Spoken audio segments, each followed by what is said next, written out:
Good evening, all. Welcome to Saturday. Gonna be doing a little bit of art today, so let's relax a bit while I get some stuff done. Starting now. ENVTuber VTuber.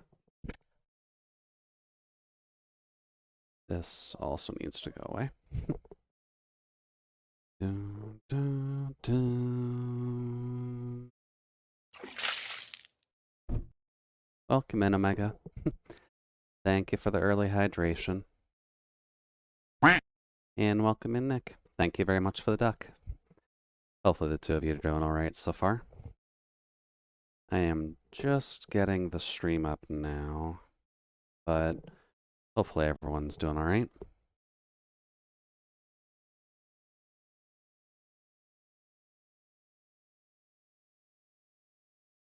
Now, where do I usually toss these? Dun, dun, dun. Guess we're in a little bit of a clubby mood tonight. Not too bad. This will also just kind of help because I can actually talk over this without having to worry too much about the lyrics getting in the way. There we go. So there's Soku tonight, but it's Portuguese. Portuguese, huh. I'm assuming it's just more so like the players who are currently playing it are all like speaking the language and they don't really have like active subs for it or anything.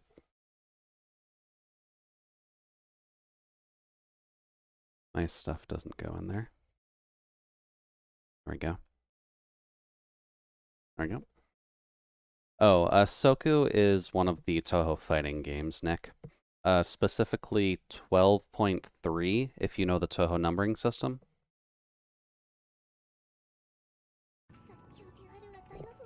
Like that. And I guess Testar took the weekend off since Vortex Galaxy has a tournament on some YouTube channel. Well, that's not too bad. Yeah, we can show that off. It was going to be art. Hisoten Soku. I'm actually remembering the spelling of that now. Just grab my controller and such. Let's see here. Touhou. I think this is the window that I use for Soku.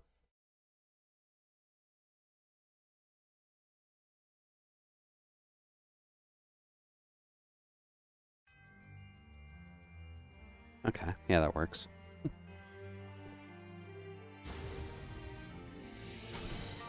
We can probably just do a quick round of single-player stuff.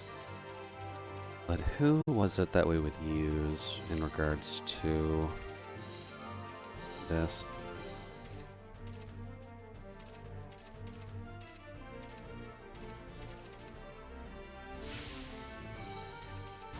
Sure, we can do Tenchi.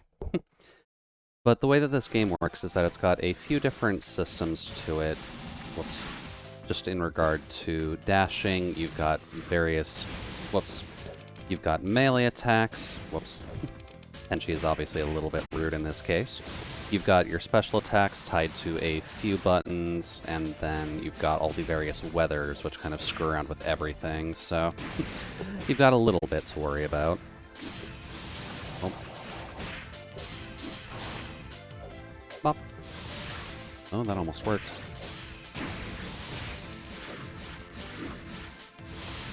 Bop. And at least when it comes down to it, every character obviously has their own personal flaws and or benefits when it comes down to it, but it is just kind of basic fighting game stuff anyhow, so you get used to playing around with most systems anyways. There we go. Hey, there's Solace. Welcome in. You came in pretty much right at the start, so it is definitely a little bit weird that we have, whoops, have Soku going already. But how are things over on Dewey's side? Nope. can't believe Tenchi's already screwing us up. There we go. Just gotta get the low attack in from time to time. Oh. I guess Youmuu's got... Whoops. Youmuu's got some quicker attacks than Tenchi does. Okay.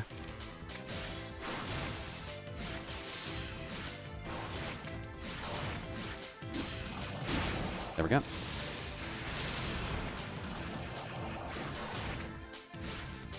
I need to find better anti-airs when dealing with stuff like this.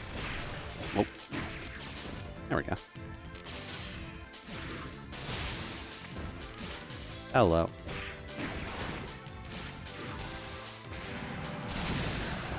That worked. And nope. Not Gucci.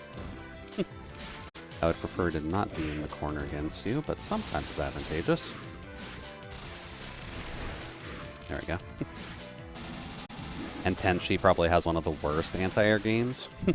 Well then, that's probably good for me, if only because of the fact I'm bad at actually getting anti-air going anyways. Might be better off challenging in the air with her, just getting out of the way. Oops. Probably something to keep in mind then. Oops.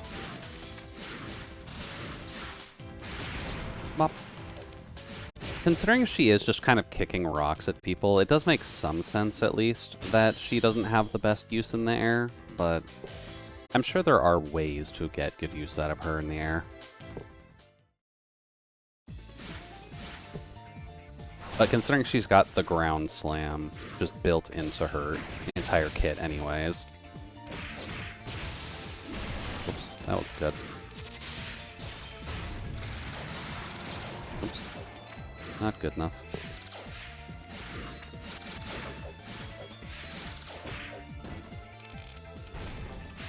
We do at least have enough rocks to kind of get away with a lot, so that kind of helps. Oops.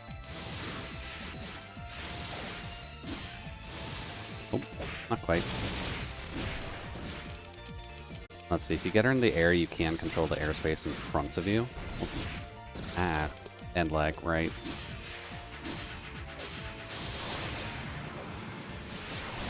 Up.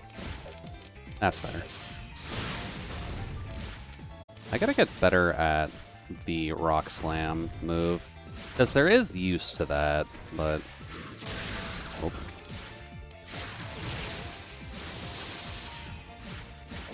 Nope. That's a bit better. Also, her stomps from the air is probably one of the best in the game from when someone is right below you. True. Oops. Oh, nope, not good. That's good, though. Just gotta poke the toes. That card is incredibly helpful for her. There we go. Oh yeah, right, we can drop rocks on people, which is mildly helpful.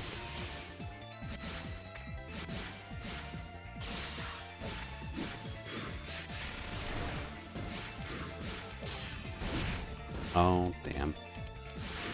I really gotta remember that the down aerial isn't the most helpful thing for her. There we go. Oh, nope, not good. She got her boot out.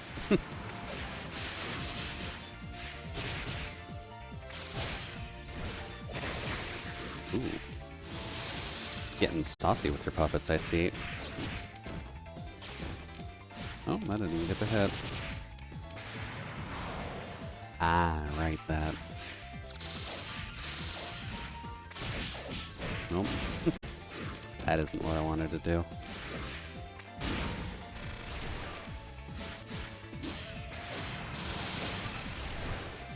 There we go. Get out of the way, Alice. Oh. Not good.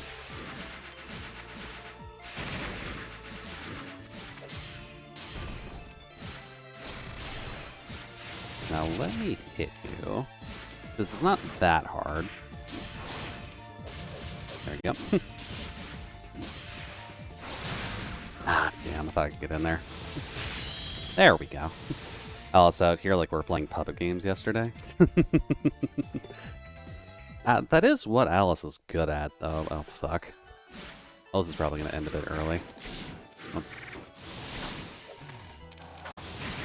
No, rocks can't beat knives. Nope. Wait, what? Did she just dodge that? Oop. There we go.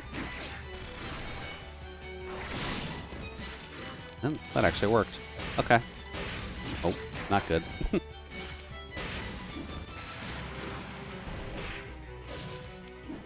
Nope.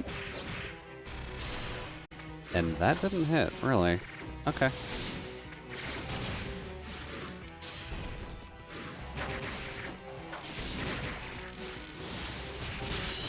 Oh. Really? She let herself get hit by that? Okay, AI. I see that you're not really trying too hard yet. Whoops.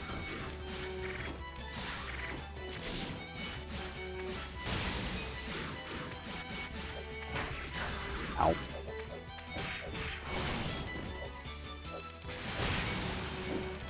Bop, bop, bop. Nope.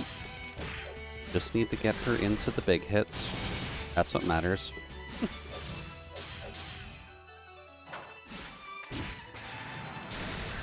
Like that.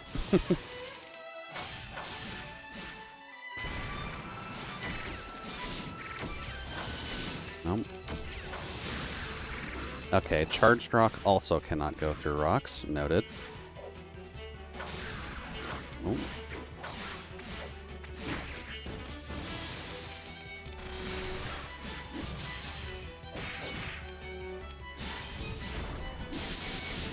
Yeah, man. Yeah. Saki is a rude one. Okay. Not that it helps. The worst thing you can do is give her room to breathe. Yeah, unfortunately it is, but getting in on her isn't really super easy either when it comes down to it.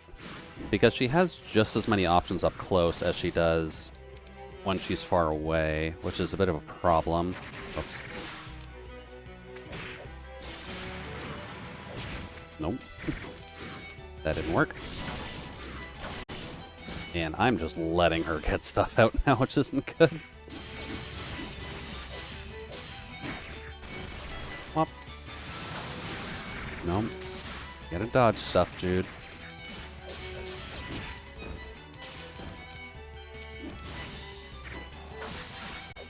Oh, right, the bounce.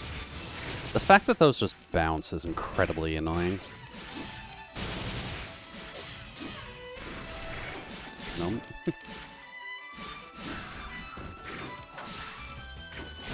Nope. Fuck, man.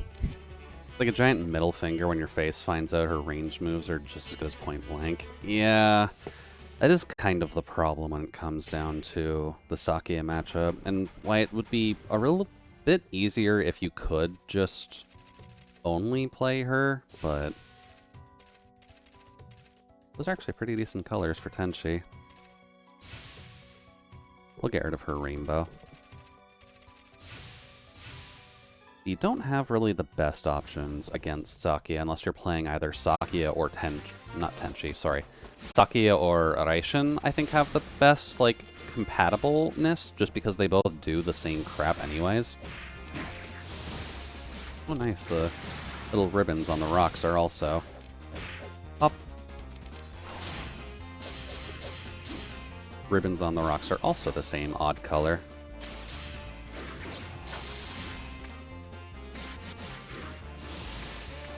Oh, nope. Not good. That's good.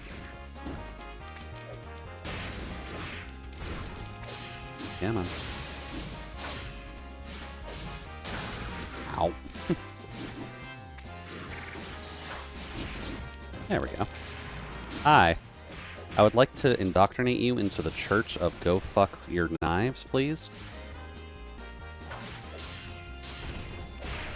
Nope. Nope.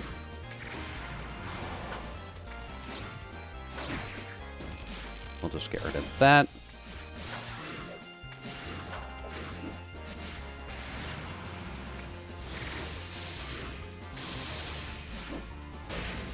Huh. You know what? We'll take that.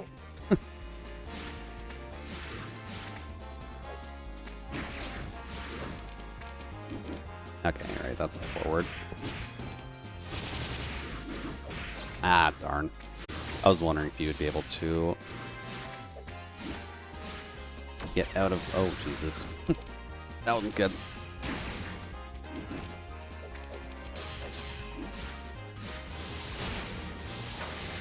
Oh, no, first comes out quicker.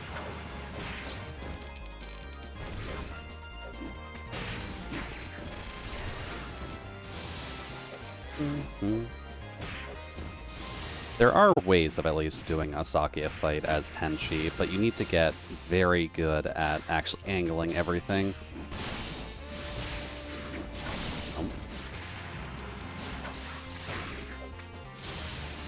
Oh, we're in Aurora. Okay.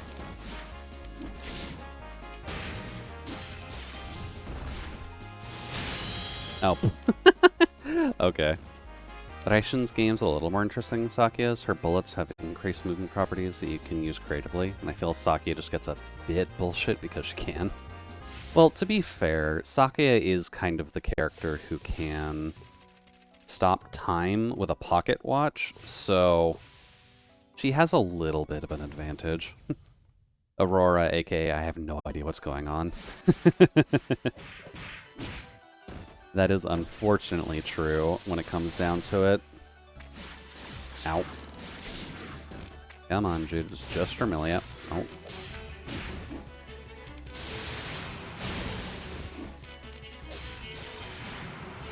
Up. Now we're just kind of bullying her because she doesn't really have the best dash action in the game. Up. Hi. Nope. Gotta dash to those, Jude.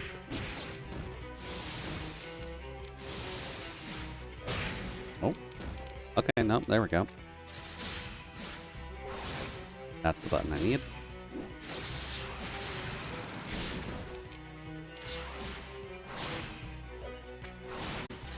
There we go.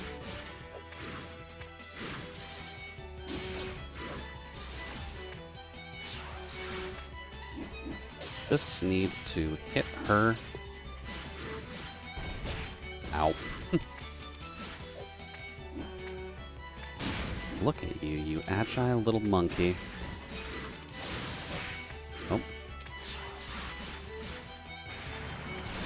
Ah, she dodged that. Okay. There we go. There we go, we'll take that. I find it hard to believe more people don't play Remilly. Her movement opens up just really unique. Yeah, you would think that more people would try and play a character like that just because she does open up the window for a lot of options, but I guess that just kind of depends on whether or not people can get away with the dash, just because I think that's what most people are trying to figure out with her.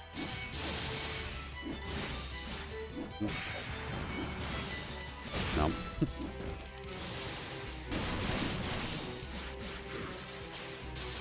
There we go. Really should not let those things hit me. They are a menace. There we go. That should probably help. Pop. Aww. That would have been nice. There we go. We'll take that. Yeah, this is functionally what Soku is. I am playing a character that has, like Omega mentioned, just a really bad air game, but she's fun. I like her. And that bat projectile is a little funky too. Probably not so bad when you know the matchup though. Yeah. That bat projectile can open up a lot of weird windows for Remilly at the end of the day, so you gotta be really careful about that. I really gotta get better combos in with these, though. There we go. Oh. I'm trying to hit... is that... Nope. Gotta be aware of the Stars of David. Hop. Oh. Not what we're looking for here. Oops.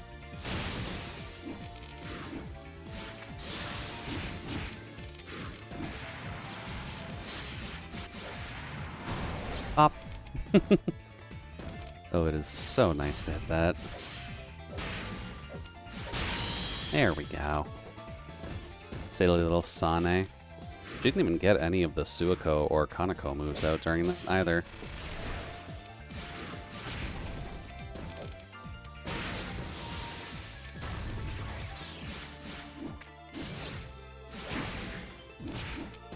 There we go. Then that shakes the ground when you're close.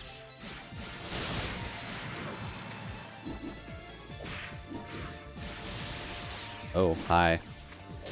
Where did that extra win for you come, Sane? Oop.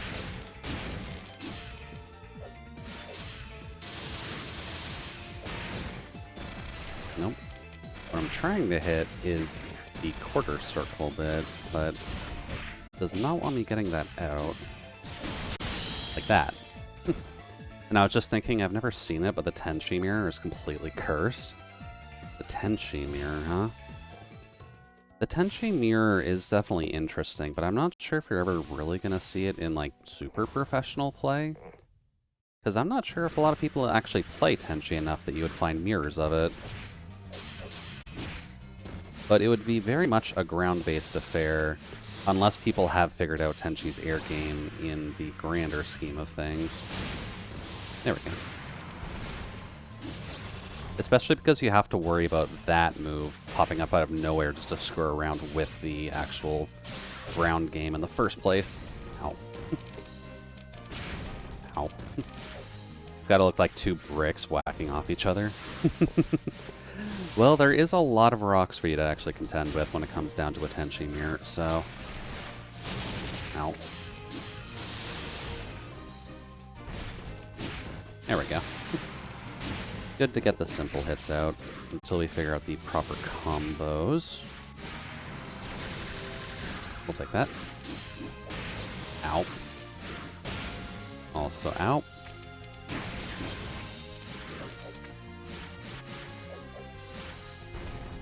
Also, that one dash attack is great.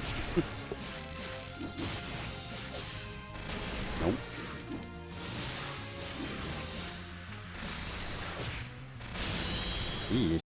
Okay. Apparently I need to work on the Tenchi mirror too.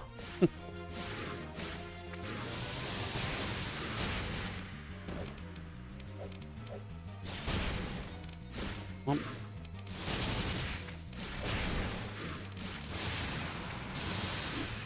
Yeah, man. Just get some hits in.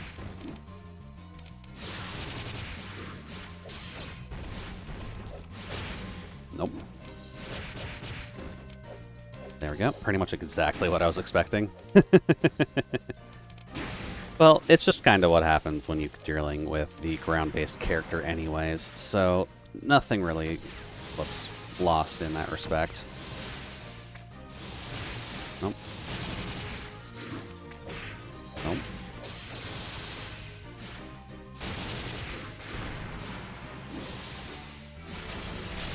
There we go. Some respect gained back. Oh.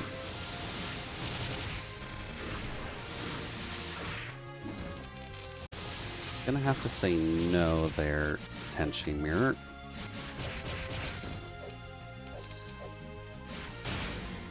Hey there, Nikki. Welcome in. Hopefully the evening's running alright for your side so far. Omega got us to get a little bit of Soku practice in just before we got our art going, but how are things on your side so far?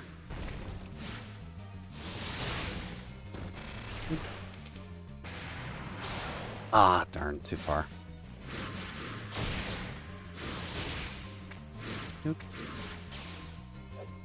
Nope. Mostly just vibing at the moment. Well, Saturday is a good day for the vibing, so hopefully you're able to get a good amount of that done today. I really don't want to lose to a Tenchi bot mirror. That would actually be a little bit bad. There we go. And I'm probably about to, now that I'm looking at it. Bop. Bop.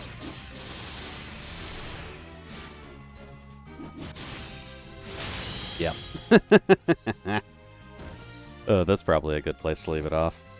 I guess I'll have to practice kind of throwing my face at a Tenchi mirror later, but yeah, that's 12.3 at the very least. If you're interested, there is still a relatively budding community of the... Where's my window for this? There we go. Still a relatively good community going for the Soku, or Hisoten Soku. I can't say the name just because Soku is infinitely easier to say. Well, there we go. I'm also realizing art comes with the default tag of IRL, which isn't really a good thing. Probably might be worth changing that up in the future. Let's see here. We're kind of starting on a blank canvas tonight, if only because of the fact that I want to get a doll base design done, just so that way we can kind of work a bit on any future dolls.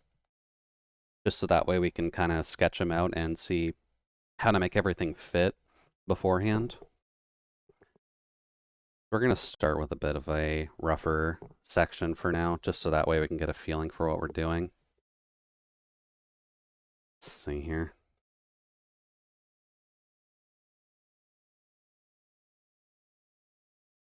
Not too bad.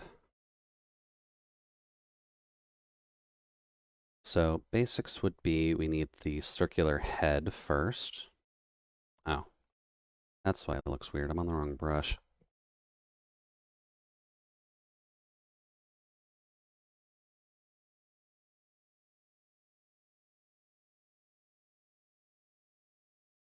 So let's see how well we can actually draw out a ball. Because unfortunately, I'm not quite as talented as SpongeBob in just being able to draw out the entirety of the head and then erasing all the details. As handy as that would actually be.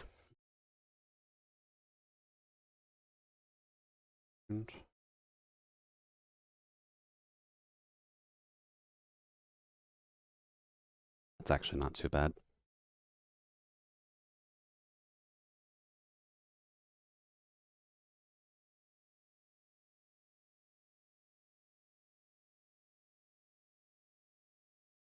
And then we'll probably just clean this up and line it just so that way there's a base to work off of in the future. Kind of just like drawing on top of a stencil, just to see what can work and what doesn't.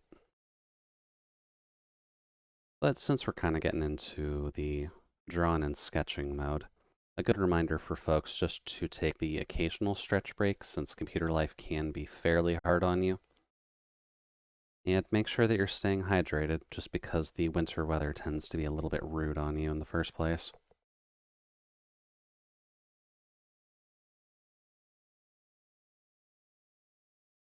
There we go.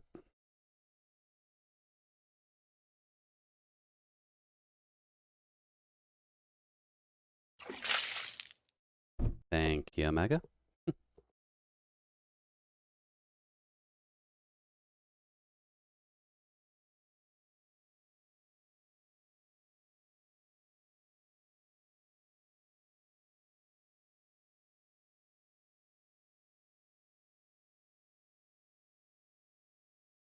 No, a little too small.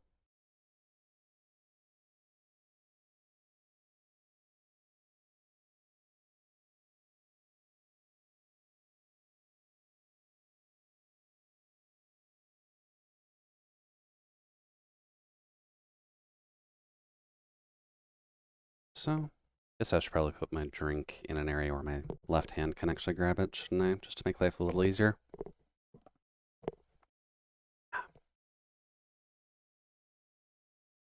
Try to keep our right hand actually focused on this task at hand.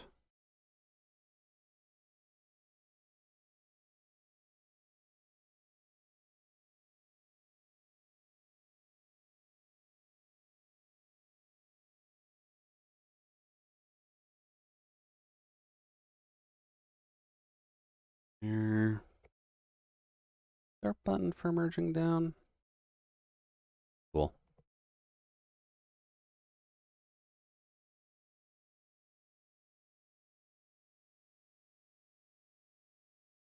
This.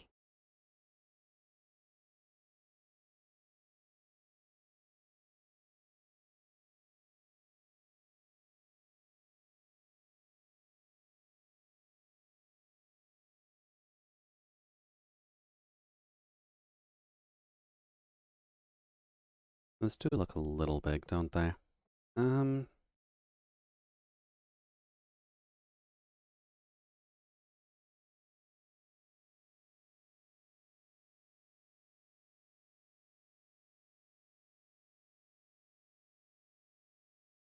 that's probably fine. And then what we can do is just move them up a bit.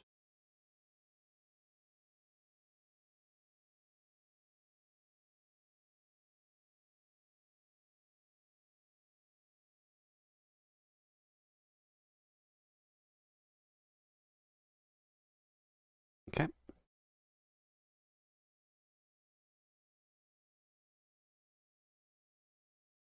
For the most part, I think all of the dolls will just have a decently cheeky smile.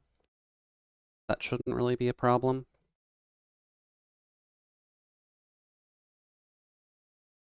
Optionally ears here, since we haven't really had to worry about that too much with most of the dolls. I think Solace's and Nikki's are honestly the first designs we've ever needed to really worry about ears for.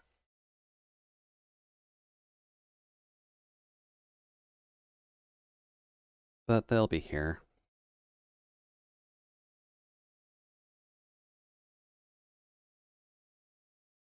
Yeah, unexpected that the human and the android needed the ears the most, compared to a Tanuki and a mouse and a cat.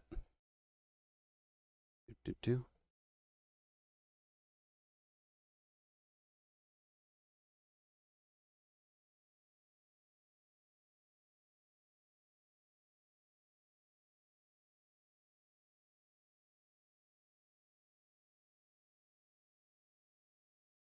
Ears do at least give people the options of having extra accessories, though. That's at least helpful.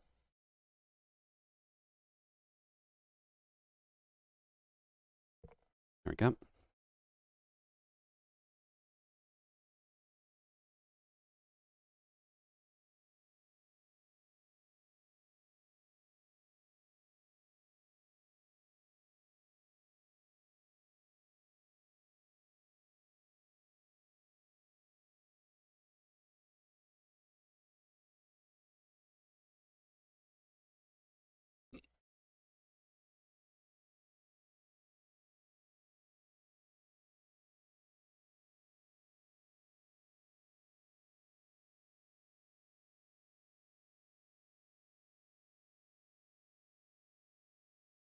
No, it's a bit too much.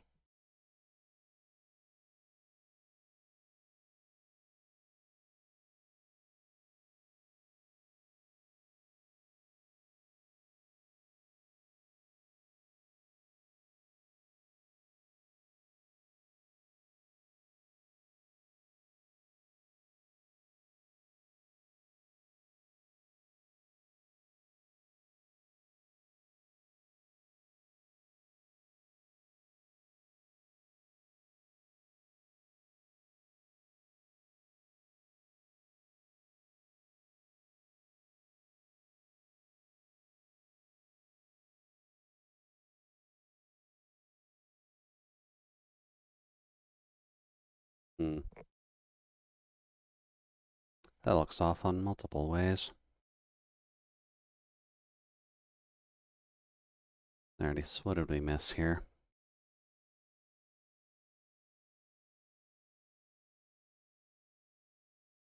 It should be coming down this way. And then round out?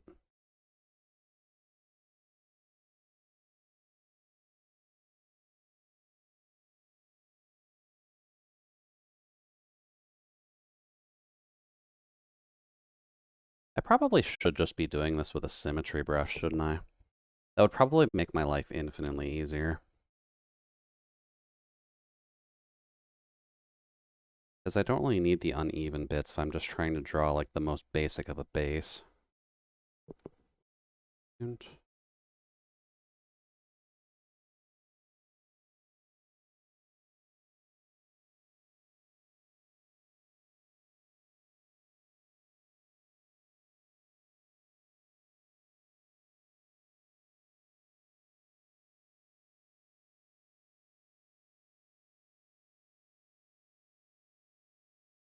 yep.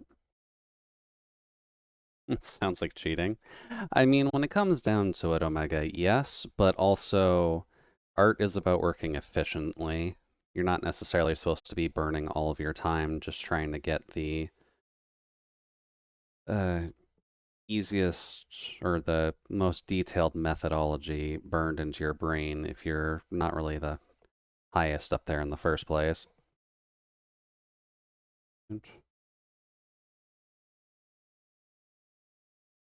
Just use AI then? No. There comes a point when stealing other people's art is not really the accepted answer. Because there are easy ways of doing art and then just wrong ways of doing art. Oh, this is an AR art stream anyways. Kind of, yes. And by all technicalities, yes. But not with the current discourse going on.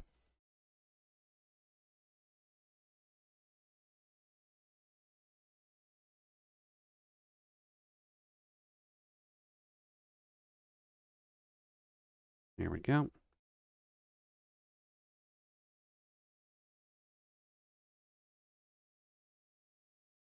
Because, oh boy, the AI art thing is just getting worse and worse. There are some of the AI art sites nowadays that are just kind of charging people to use their site, which is definitely kind of overstepping some boundaries a little.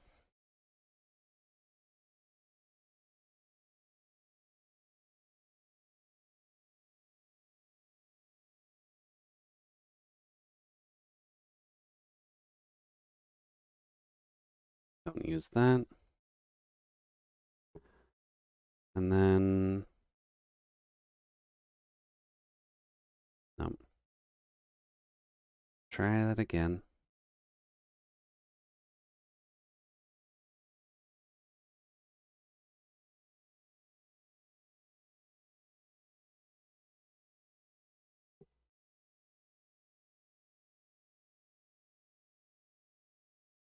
That's a bit better.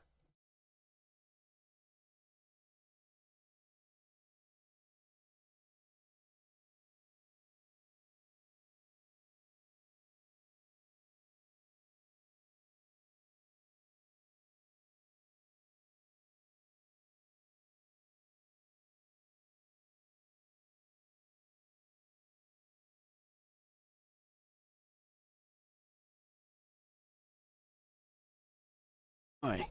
Don't worry whether it's paid or not, AI will never make good hentai. Admittedly, the AI bots are actually better at making hentai than real people are nowadays.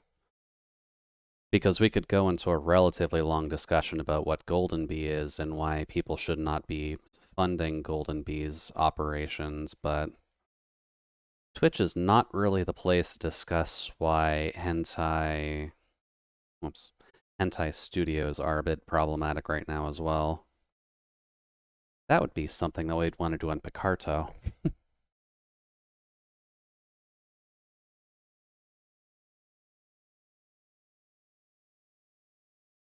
There we go. Do androids have wet dreams of electric sheep?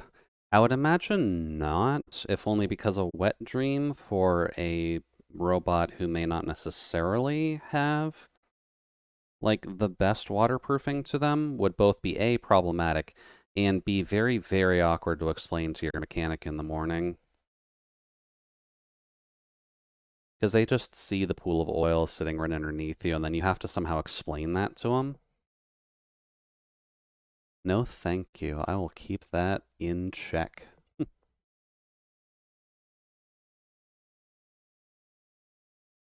Okay. So generally, that's what we'd want for one view of this.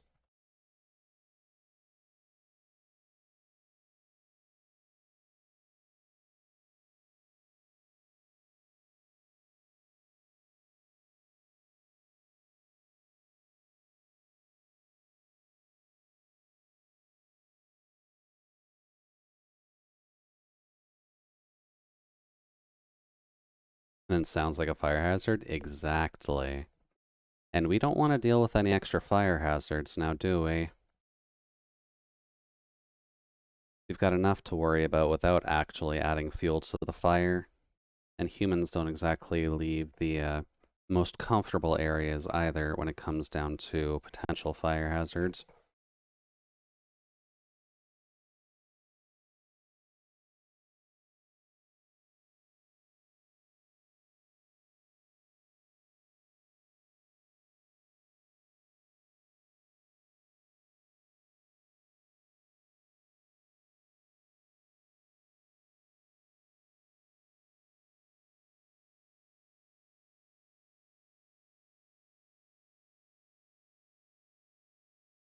Do, do, do.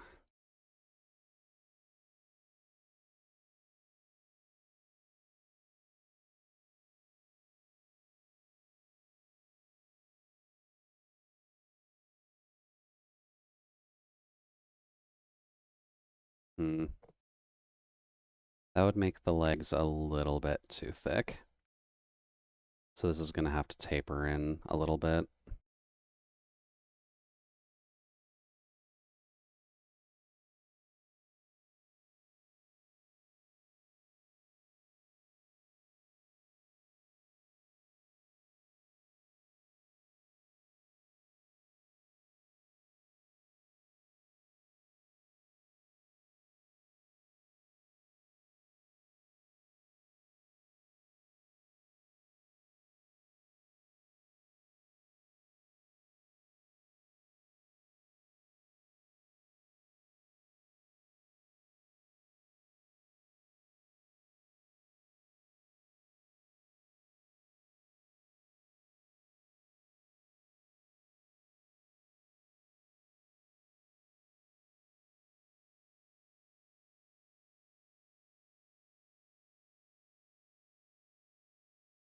Yeah.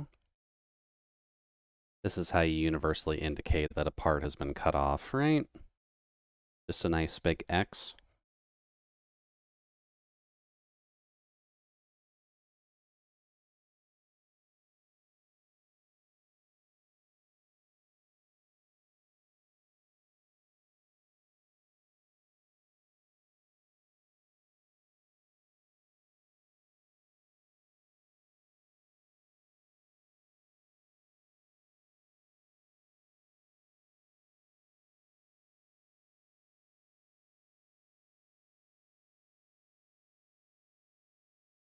There we go.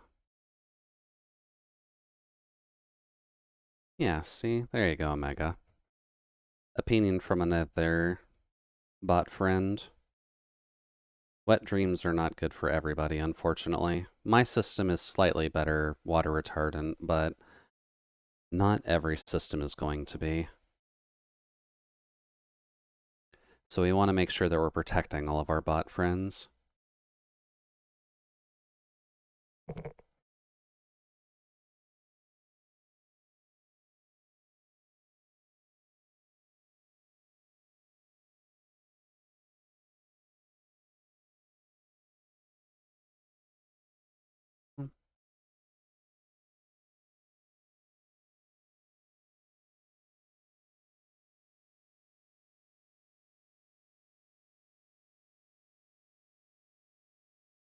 Then about here-ish.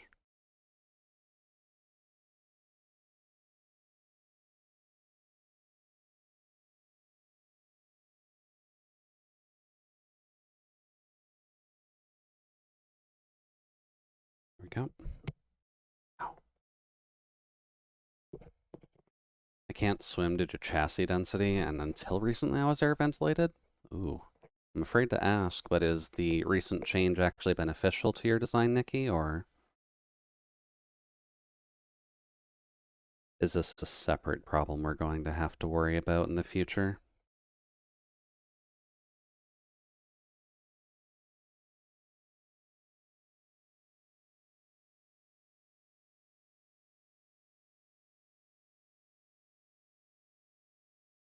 I think the eyes on this one come down a little bit too low.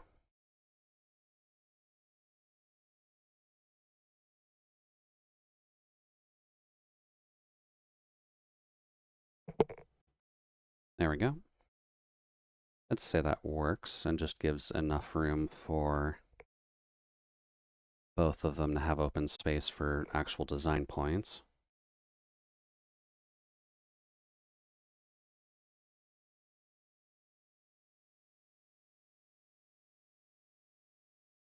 Okay. Now the fun part.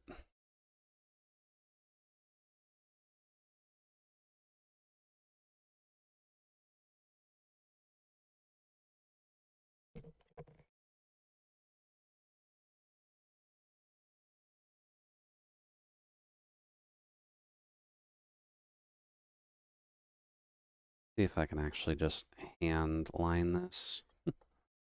That would be incredibly easier if we could.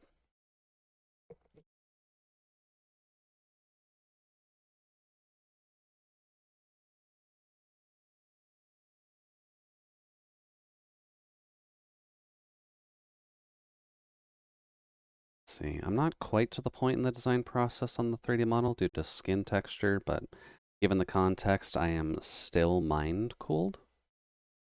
Still mind cooled. I may ask a bit deeper on that one, Nikki, just because the verbiage is not within my database at all. Because I'm just imagining still-minded as being you dream of beaches and that's how you end up cooling down, which I'm going to assume is not the case.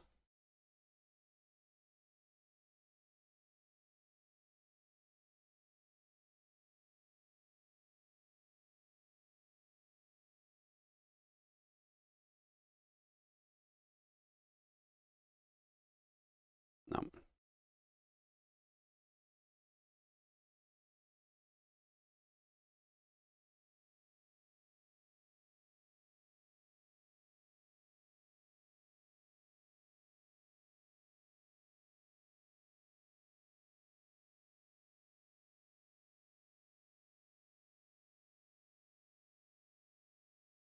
There.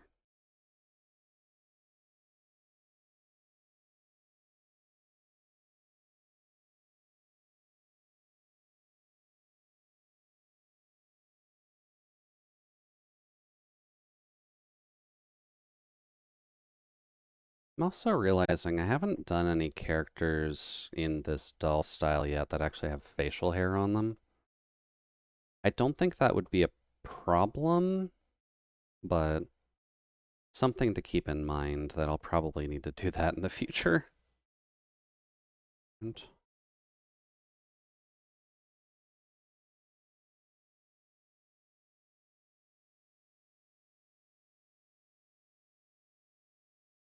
there we go.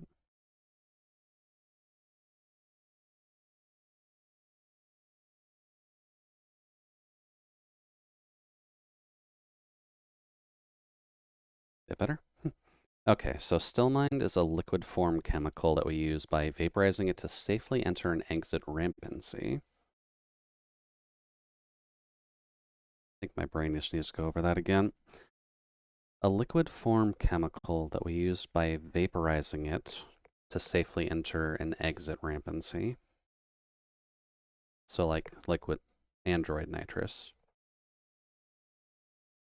Okay. Okay, yeah, it's clicking in now. Not a bad idea overall. I'm not sure if it would work in my system just because we're already kind of needing nitrogen for other things, or at least the compression of nitrogen for some things. So I'm not sure if we would be able to get a system like that in here with all of the other tools that are already built in.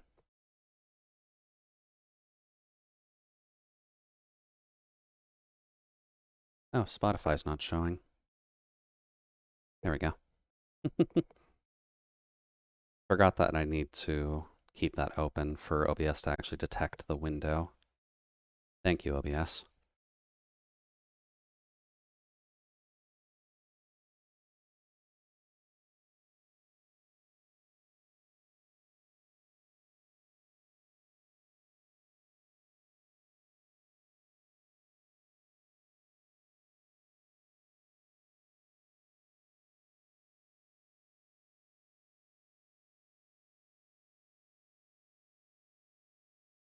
Here we go.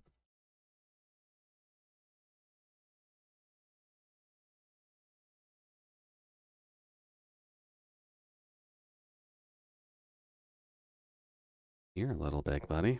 I don't need that much power yet.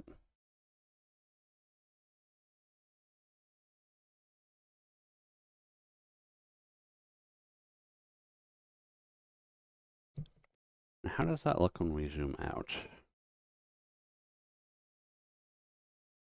A little lopsided?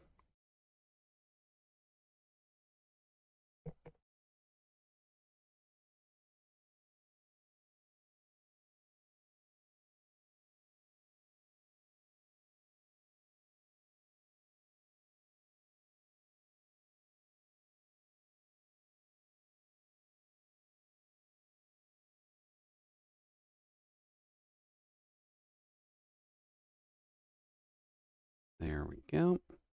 That's a bit better. Otherwise, rampancy comes with age, I guess. Older AI are always angrier.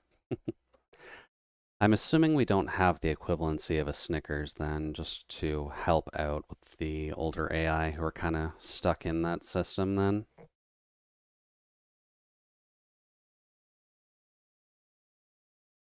It'd be nice if they didn't have to suffer with any side effects in regards to this system.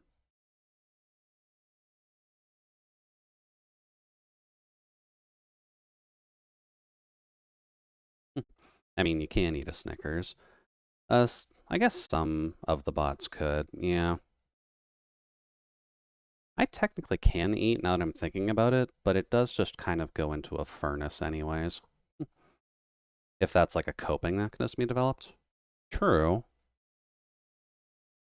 Snickers does at least have a unique taste enough against other chocolates, so if you're bringing in triggers based on the taste of food, then that would technically help.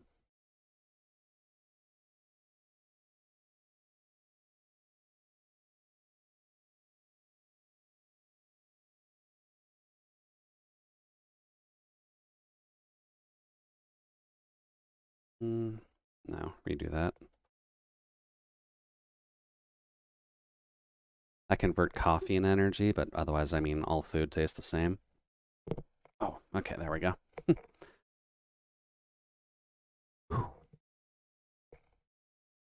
Well, if all food tastes the same, that's not inherently a bad thing, but coffee being a source of energy, I guess that wouldn't be too bad right now. The price of coffee isn't actually that ridiculous yet.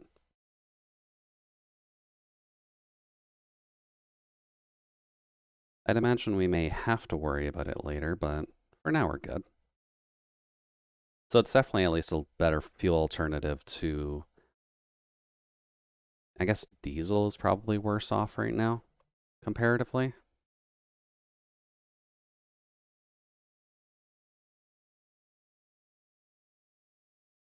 There we go. That's a bit, whoops, that's a bit much.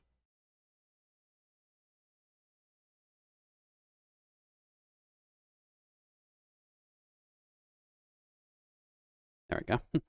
A burger tastes like a burger and an apple is an apple, but they all just kind of taste the same, regardless on if they cook as qualified or within 30 feet of a frying pan. Okay. So you do at least still get the not simulation. You still get the stimulation. I need the T. You get the stimulation based on the qualities of the food. as long as it's just categorized as its own type of foods. Oops.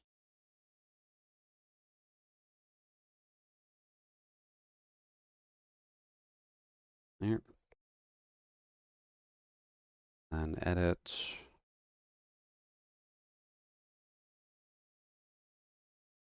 There we go. That makes things nice and easy. Make sure there's a nice cheeky little smile.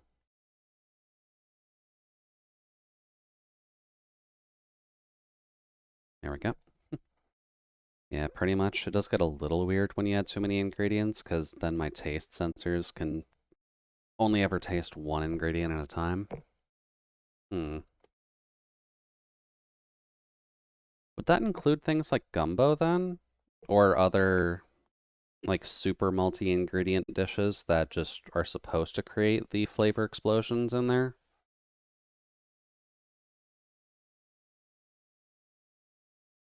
Let's see. They say it's akin to mouthfeel dislikes. Mouthfeel is definitely an understandable term.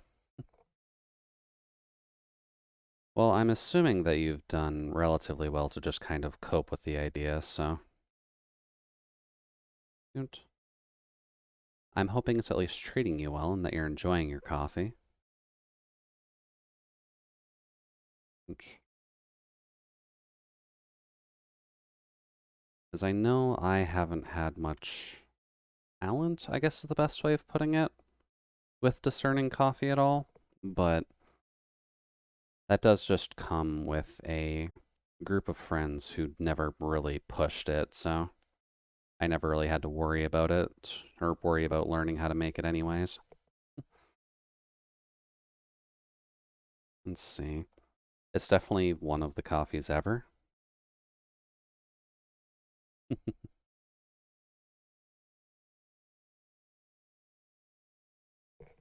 Actually, we're just trying to make a workable base. I really shouldn't be overcomplicating this for myself.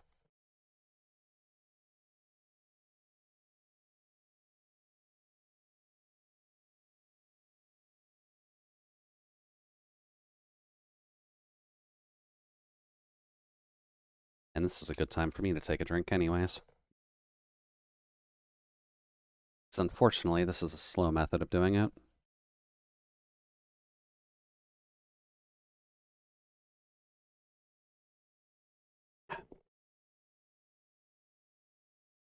But then I don't have to worry about alignment, so it's fine. Also, Solace, now is probably a good time to mention that you should check your Arknight stuff. We are getting close to the event, but I'm sure you've got your evening sanity to spend anyhow. Oh, too far.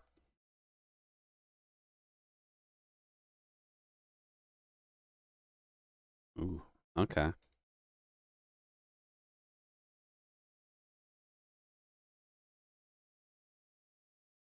That's cool. Go down.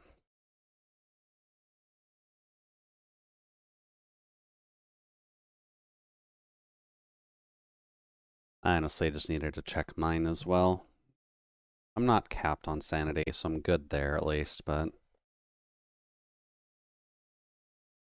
want to make sure you're at least taking care of your systems.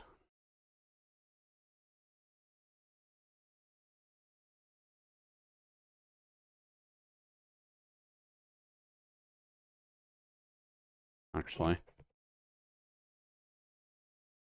Do.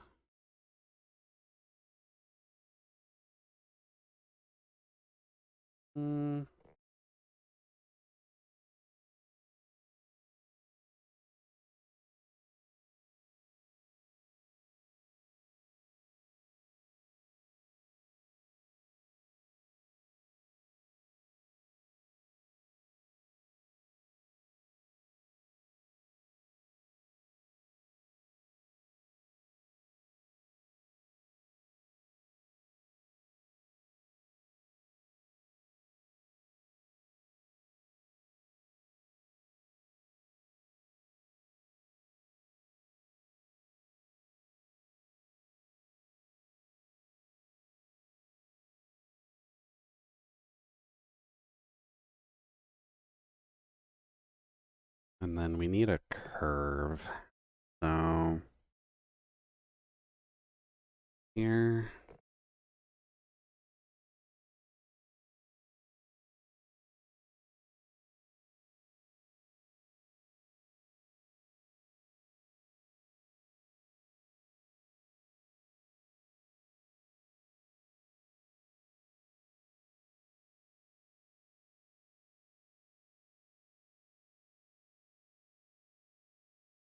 Two.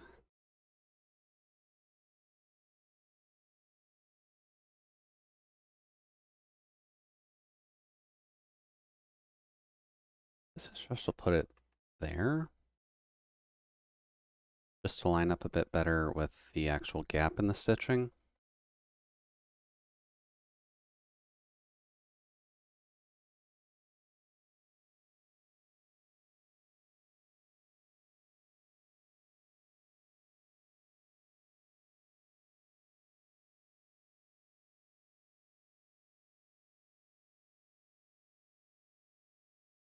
Yeah.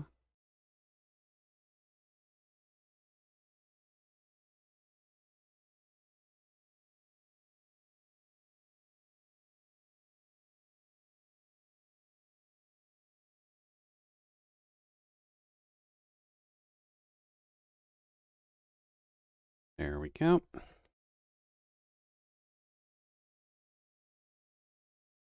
And then these are solely just for decoration of the doll itself, so that's honestly fine. All right, pen. Let's clean this up a little bit, shall we?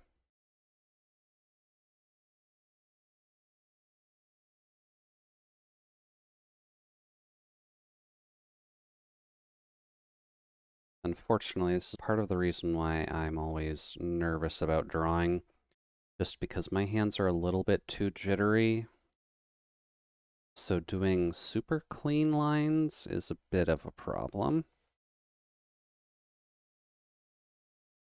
I'm drawing them the wrong way, aren't I? Silly. That would explain why that was actually going well.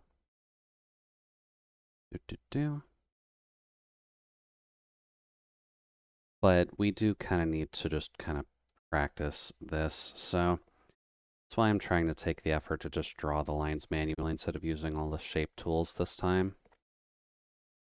Because that would make this easier and it would make it cleaner, but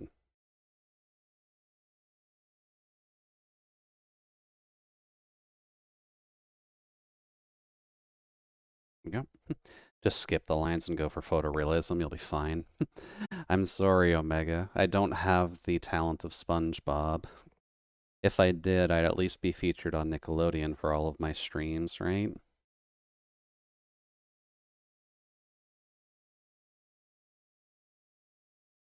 Things I could do without, come on. I'm talking to you, come on.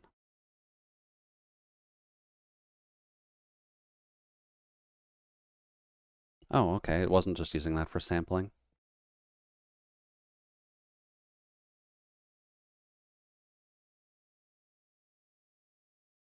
Come on. Jump, let it all out.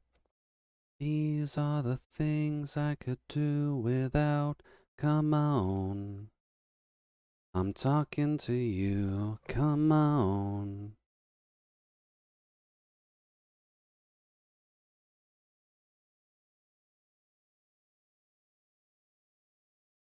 There we go.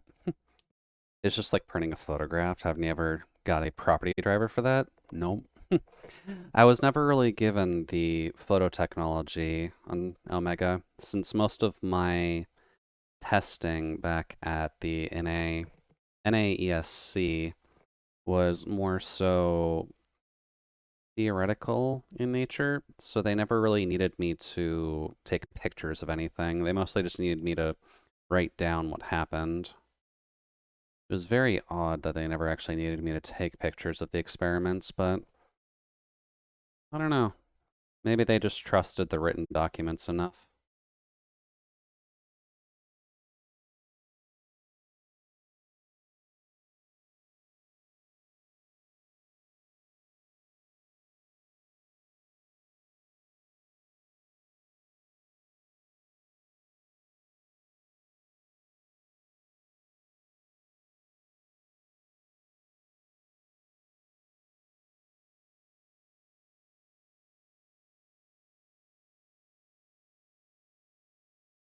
Webtoon update. Okay. I'll have to take a look at that after stream, I think.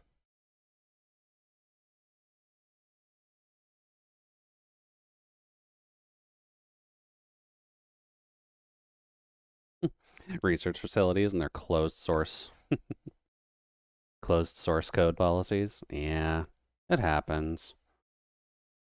They just want to keep all their stuff a trade secret, that's all.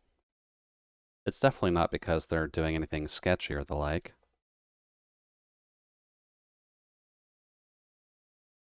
Let it all out. These are the things I could do without. Come on. I'm talking to you. Come on. Shout, shout, let it all out. These are the things I could do without.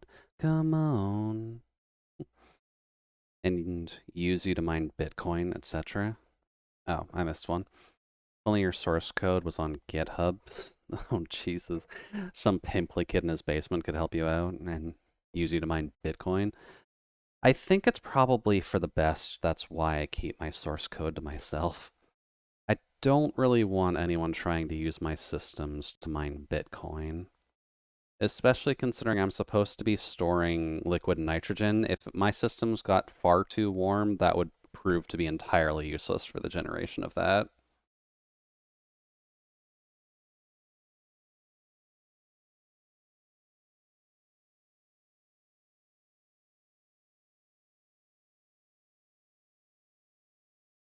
Realistically.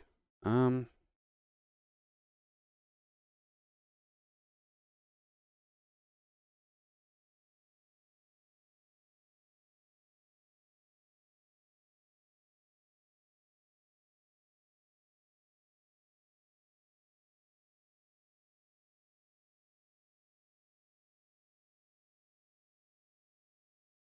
there we go.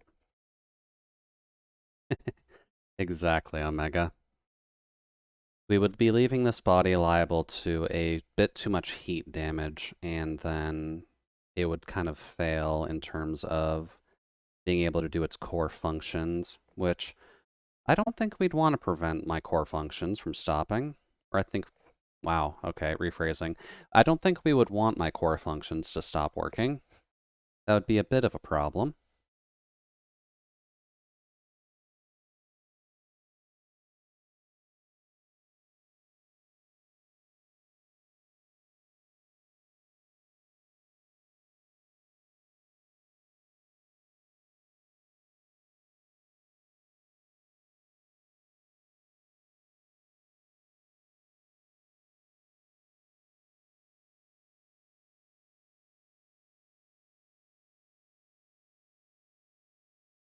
No, that part's going to have to be manually done because of the hip.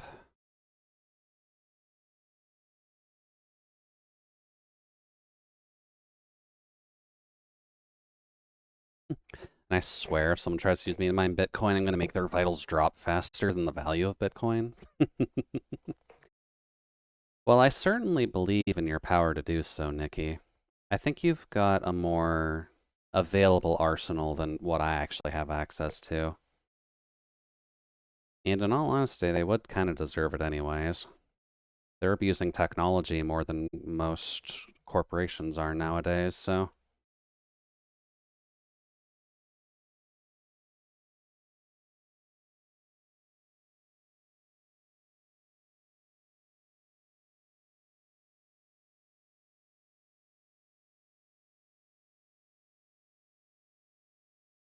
Yeah.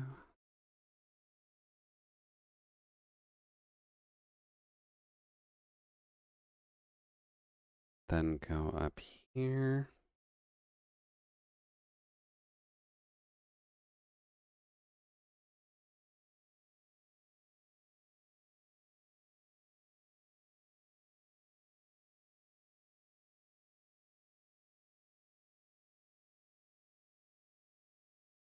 Here.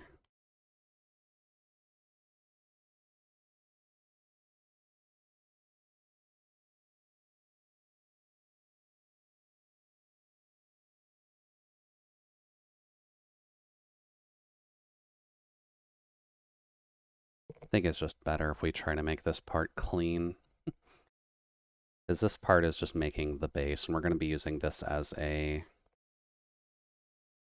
Let's see here. Going to use this as more of a sketch pad than just a blank canvas, which I think should help me out a bit. That works. I just gotta get rid of the bow tie and the crotch. Oops.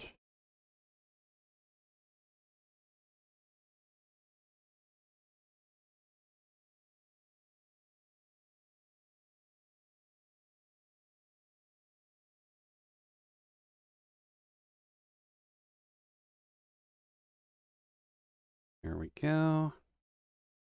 Oops.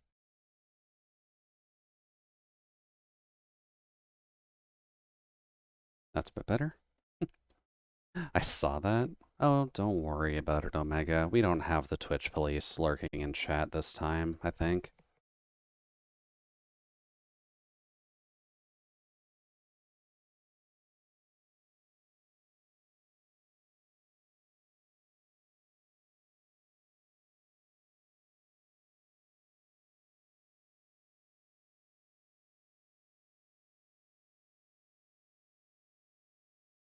Yeah, that works.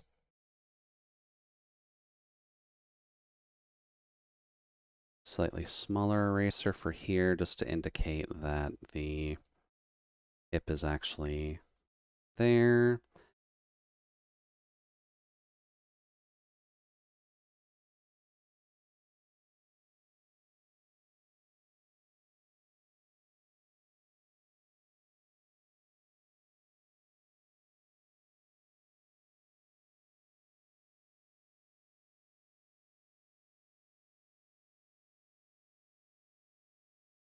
There we go.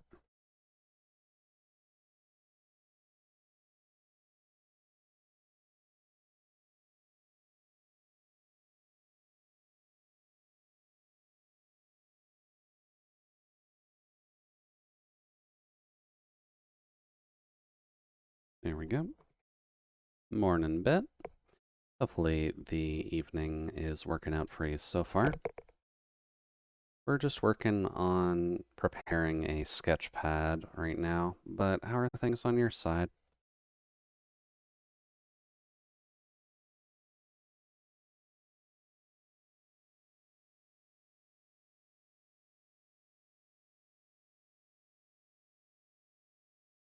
There we go.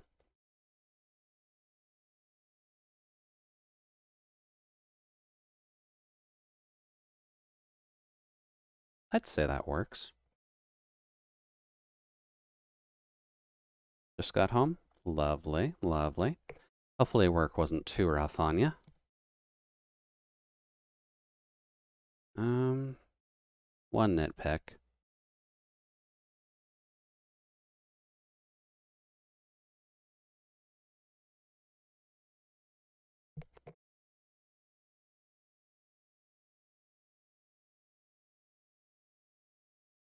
Do-do-do.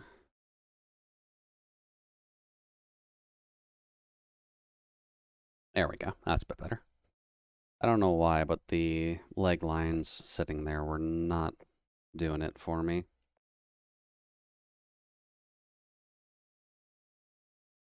Alrighty. Now we're going to do the sideways view. There, now I'm back. Don't know if I missed a question. Don't think a question this time. No, I was just making sure that you were doing alright and that work treated you alright. Because I know that most work can be a little bit dangerous for an ORF, in the current climate at least. And I suppose also just to see if you had any time during your working schedule at least, just to see if you're able to find a replacement for the frog idea that you had. Awesome, yeah, it was tiring, lots of work. Keeping you tired and busy on a Saturday. I can only imagine how well that would actually go. But welcome back all the same. Sure you'll have plenty of time to just kind of kick back and relax a bit.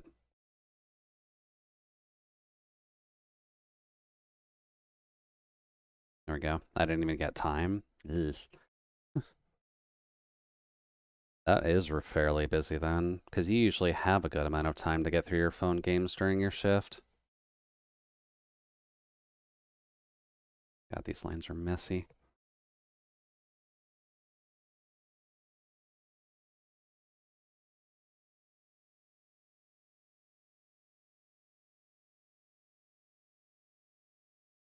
I'm assuming then you're just going to go through most of that right now, just so that way you can catch up with everything. Um,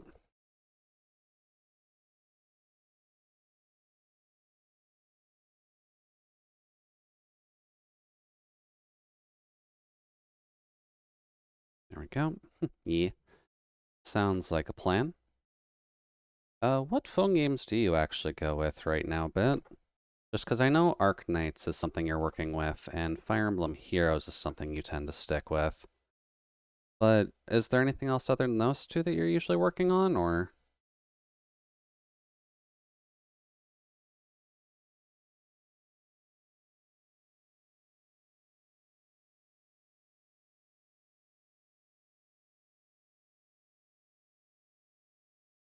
Nope.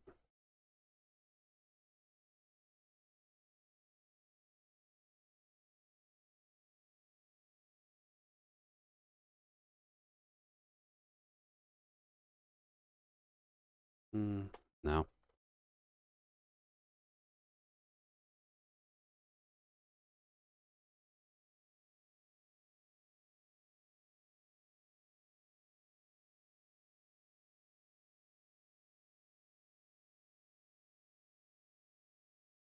Then...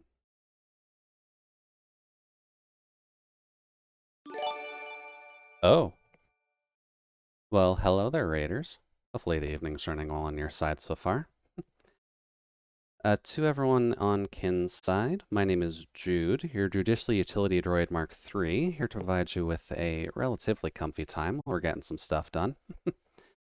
But how are things on your side so far, Kin? And how did the Doodle Redeem go at the end of stream? No. Kin Shake Raid. Well, all things considered, you are allowed to at least shake Kin here, Toto. I'm not really going to stop you, but I recall that you were going over a fighting tier in regards to your character roster, but I'm assuming Hikari was just dominating a little bit too much, so I'm not certain how well that would have actually gone. There we go. Nice try, Toto. Also, thank you very much, Sneaker, for the follow. Hopefully your evening's running well. And welcome to the cabin.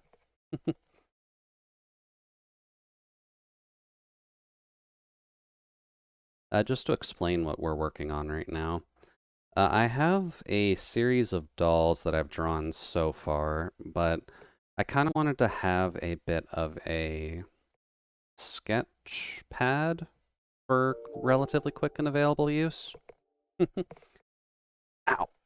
And if there's any art you'd like to share, please feel free to do so. Yeah. Very much welcome if you do share your art, Kin, since you have done a good amount of work for our side and the community as a whole. And thank you very much, Chief, for the follow. You're very much cute and you're very much welcome in the cabin. Make sure to grab a blanket just so that way you can keep yourself safe. There we go. 100% canon art tax, huh? Oh, nice. You're feeling up Aui's ears. Or at least Sachi was feeling up Aui's ears. And Toto was giving the approval. Well, it's very much appreciated when Toto gives the approval.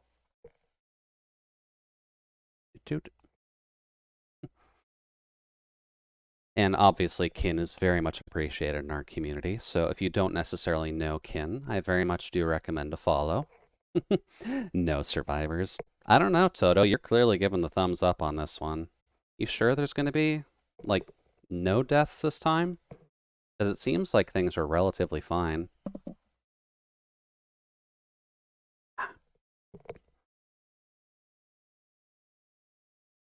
That would actually be kind of interesting to color in, too, to be completely honest.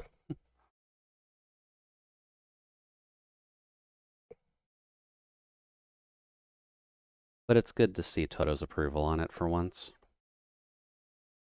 And since Toto's going to have to worry about kin rating on Sunday anyhow, whether Toto's actually available or not,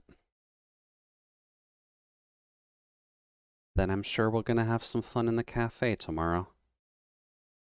So I hope you're ready for our arrival, Toto, because we're going to make sure to keep things relatively well funded in your cafe going forward. Toto's going to dodge. I mean, Toto's been dodging a lot lately anyhow, just because of a... Also, thank you for the head pats before, Omega. But since Toto's been working a little bit earlier in the day, it has been a little bit harder just to try and get some extra loving into the cafe this time around. But eventually we'll be able to get back there. Because Toto does very much deserve the love, too. I have that set up? I do have that set up. Okay, cool. We make up for all the dodging with more Toto posts? Yeah, exactly. Sometimes you just need to get a few extra Toto posts in just to make sure that they know that they're still loved and that we care for them.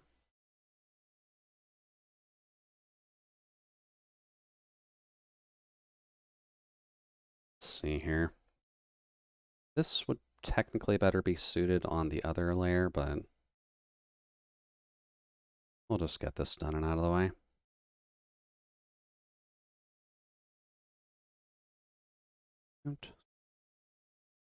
But at least when it does come to my side of things, we are just kind of having some fun, getting some stuff done, and trying to rest up a bit and relax, since I know the week can always be a little bit tiring on everybody's side.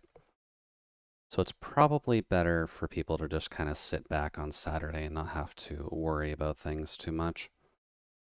Since I know the stresses of our daily Toto-filled weeks can be a little bit jumpy, but as long as we're keeping on our toes, we should be all right.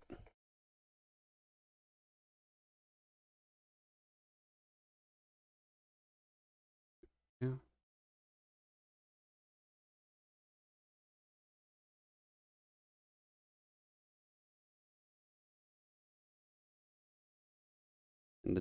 Did I fully explain what I was doing?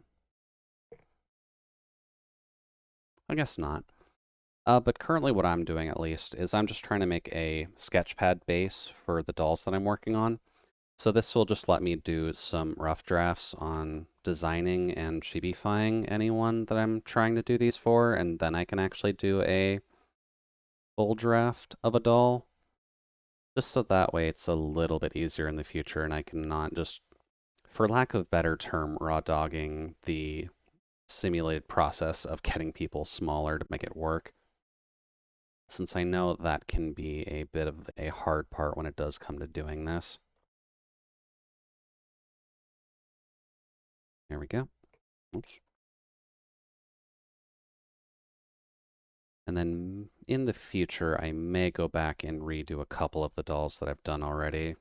Now that we've done the Solace doll, at least, I think we have a relatively good base on how I want to do my lighting and shading and such. So it'll be good to redo some of the older dolls just so that way they kind of sit in the same style.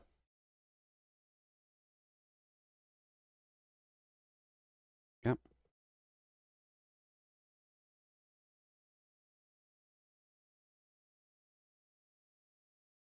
Then this part doesn't really count, so...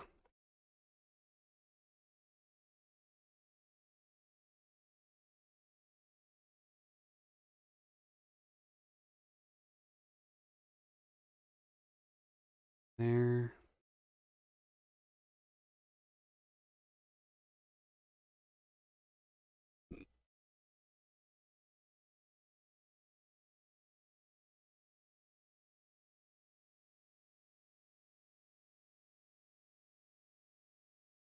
And then this also just helps in terms of visualizing things too.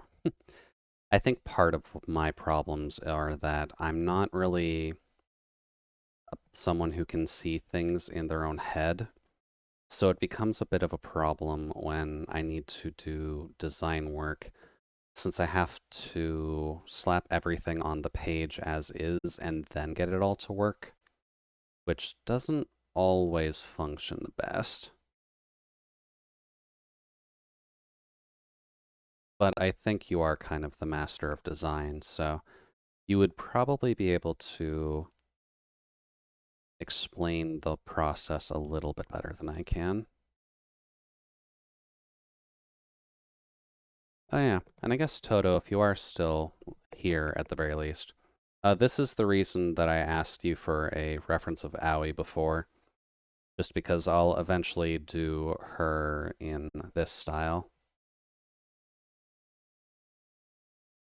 And then either ceremoniously or unceremoniously throw it at you, or shake it at you. Although I don't think Aoi deserves to be shaked as much.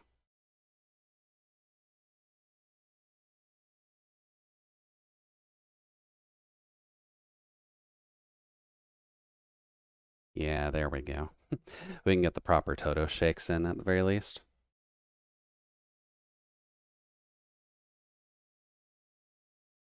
All right, thank you very much, Toto. And no worries there. You're a busy cafe owner, and you've got a lot on your plate, so... Well, I was mostly just gonna poke you about it the next time I saw you anyhow. Let's see, can I do this in one stroke? Nope.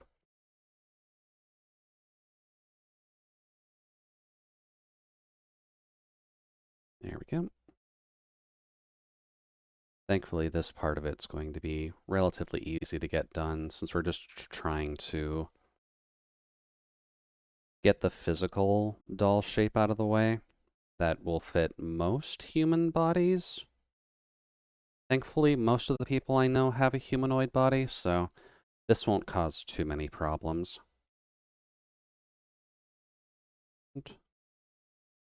When we get to some of my other characters, though, then I'll probably have to change the dolls up fairly significantly, because this body shape is not going to work in the slightest. Although after we are finished with this portion at least, we are going to try doing some designing of our Dark Elf character, Zoira, since I know that her design is outdated already. And I'd like to try and make her fit in with a little bit more of the modern crew like Jude and Roishin that you designed for me, Ken. And I have a slight idea of what I want to do with that, but gonna have to kind of feather it out a bit and make sure it'll work with everything else.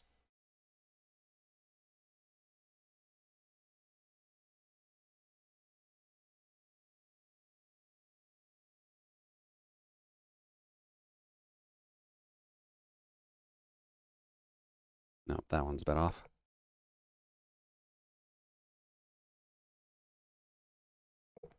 There we go.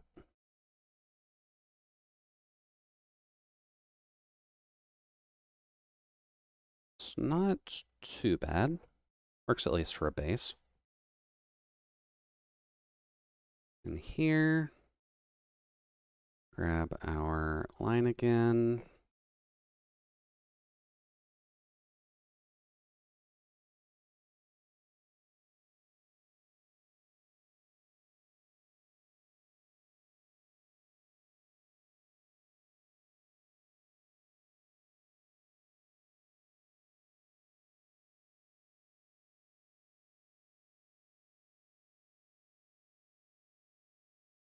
Mm -hmm.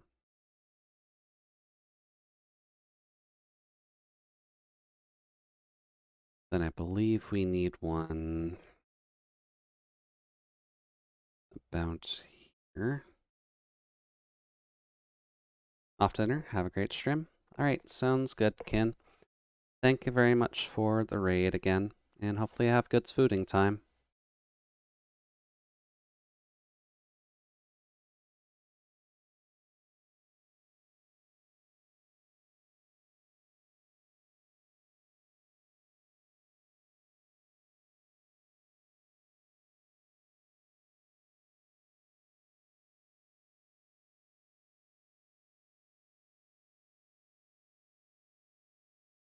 There we go.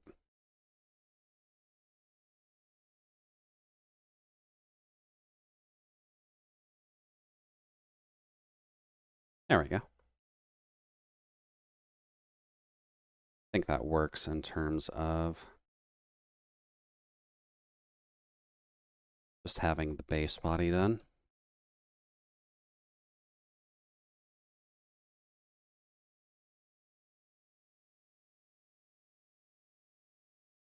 These shrink by about 1.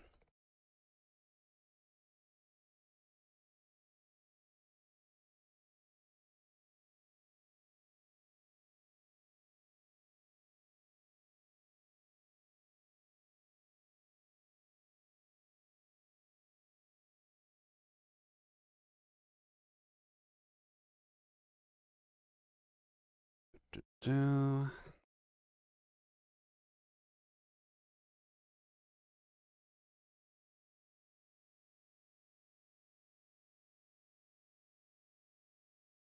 There we go. That should at least help in keeping everything separate.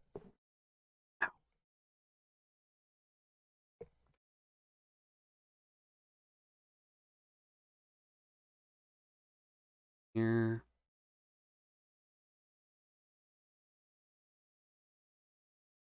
Cool.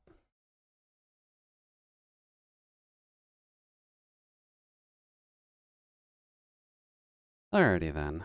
Now that we've got a relatively simple sketch done of the doll, why don't we try the methodology of figuring out how we want to draw over top of this. And at least figuring out how everything's going to work. So Zoira is one of my Dark Elf characters. I realistically should grab a reference image just to see if I have one. So give me one quick second. Note.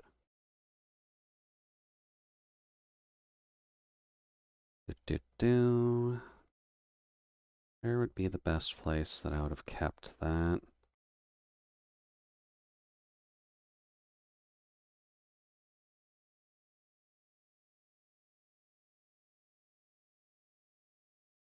Yeah, that works.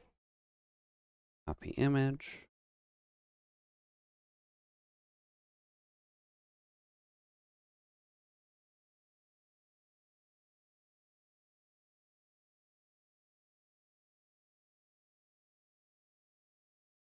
There we go.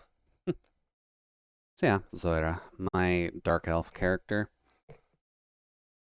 A design that I've wanted to work on a bit just because, conceptually speaking, I think I've got a relatively good story planned around her now. So functionally, what she's going to be is the quote-unquote isekai character, and how her story's supposed to be working, at least, is that she, being a dark elf, comes from a normal dark elven tribe. They are a fairly fight-heavy species, but they are at least known for their loving, I suppose is the best way of putting it. Unfortunately, due to the war that ended up happening, Zoira needed to survive, obviously, so she ended up making a deal with a devil, which in this case would be Beelzebub.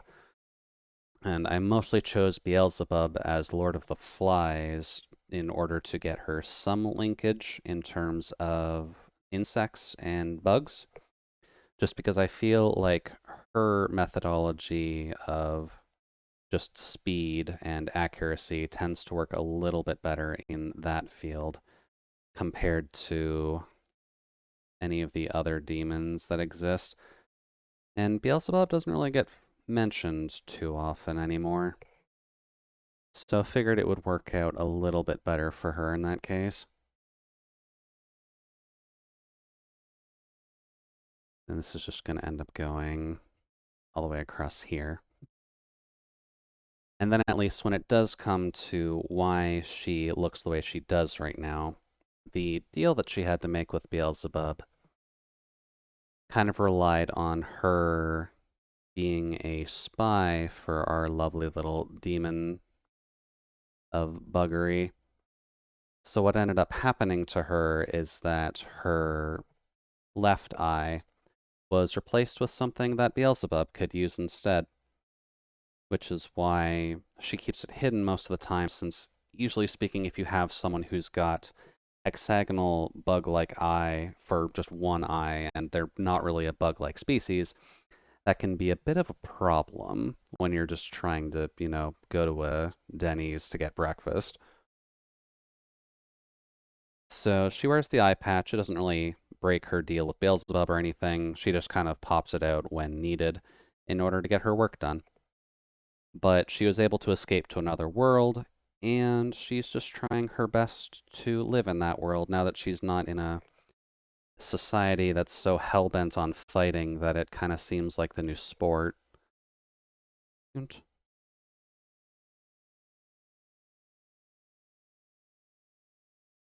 And she's so far been doing relatively okay. Nothing catastrophic has happened to her, but... And I'm also realizing I already kind of broke my rule because now I'm going to have to worry about changing the ears, but... they're here. It's fine. Getting elf ears on this isn't really difficult.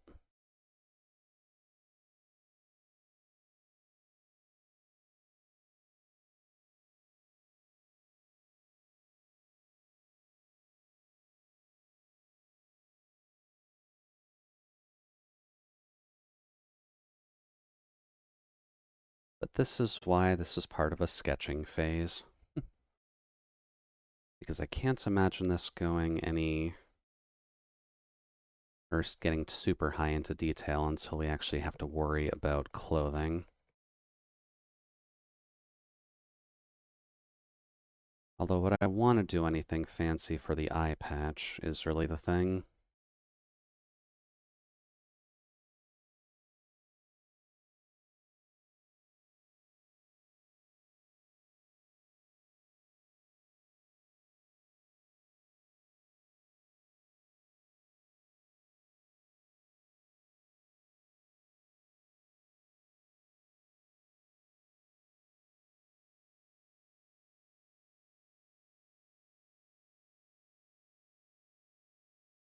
Guess this doesn't need to be full for this.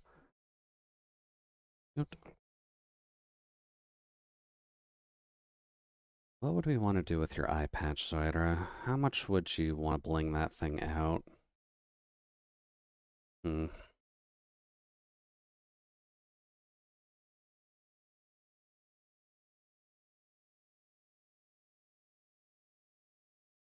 Because the best way of doing it would be having some sort of solid piece in this section, at least.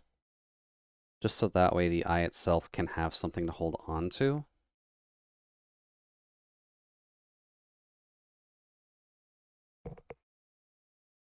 But what would you want to do with that?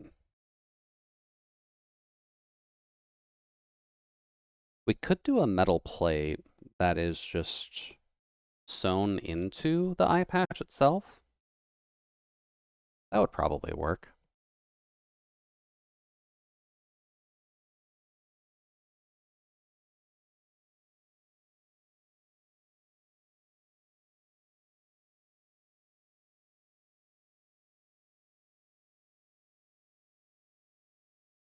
Sounds fashionable. Well, we are trying to make sure that she at least looks semi-normal existing in this universe of, well, the universe that's in my head. It's still very much need of design as well, but we're kind of dealing with a more fantasy life exists within this universe, but it's also more modern. So magic exists, but it's more so a people are just used to using magic over tech kind of situation. So you can still see a minotaur trying to drive a car, but you're not necessarily going to see a fairy not fly. And welcome in, Zay. Hopefully the evening's running well on your side. And welcome to the cabin on my side. How are things going for you, Zay?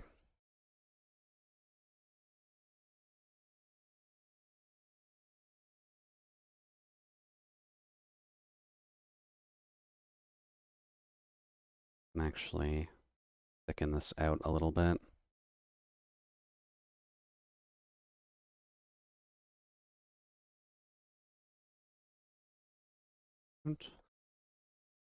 Yeah, welcome to my space. You won't have to worry about pulling out Internet Explorer for it at the very least, but you're welcome to just kind of chill here while I try and figure out designing on a slightly smaller scale right now.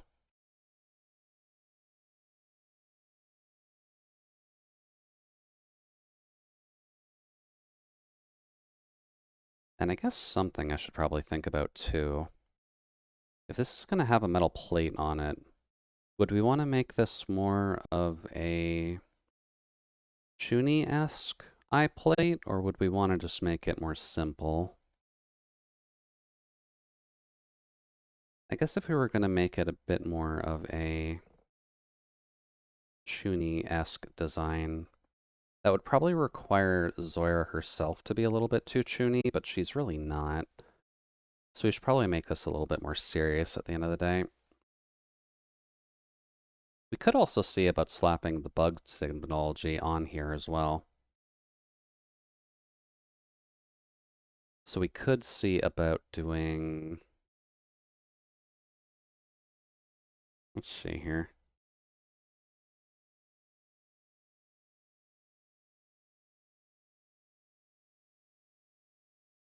Yeah, that actually works out well.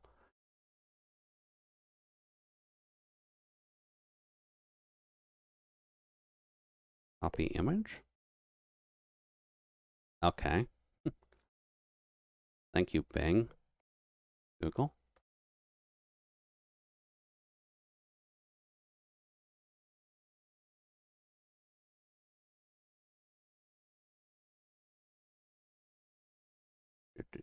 Copy.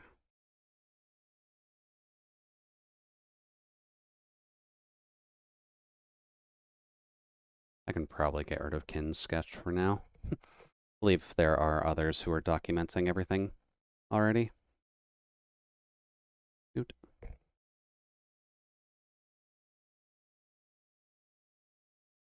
So let's see here. We're going to try and slap a dragonfly on her eye.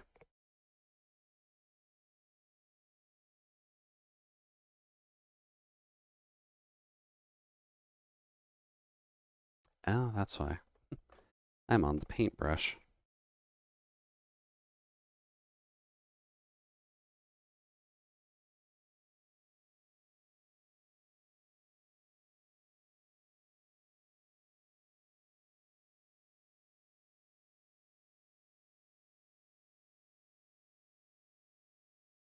There.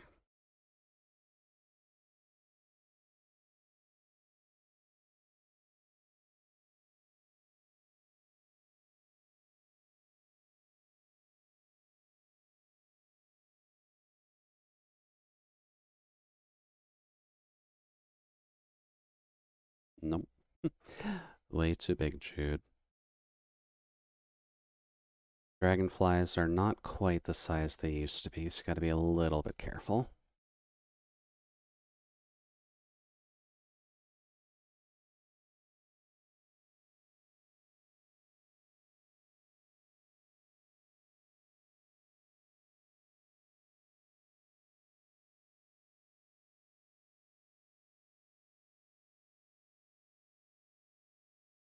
Then here.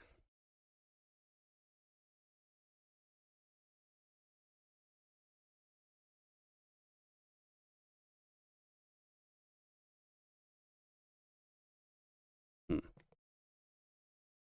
I don't actually remember all my commands either. Apparently we do have that set up. Okay, cool. Make shitouts nice and easy at the very least.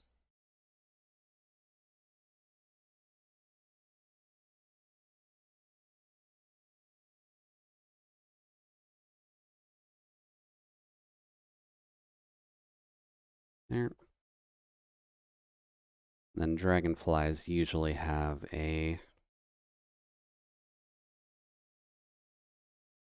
little mouthpiece here.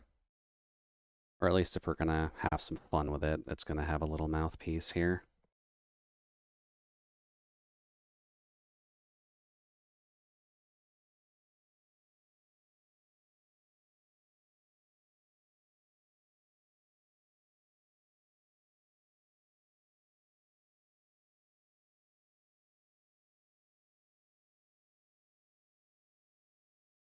Go.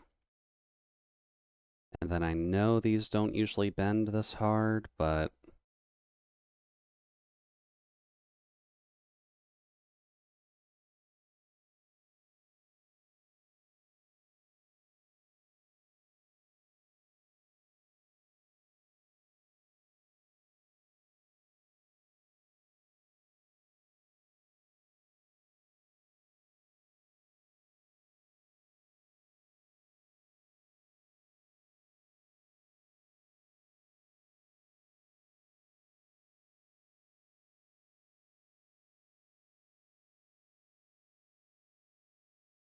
here we go. Try and taper that in a little bit, just so that way it actually fits with everything else.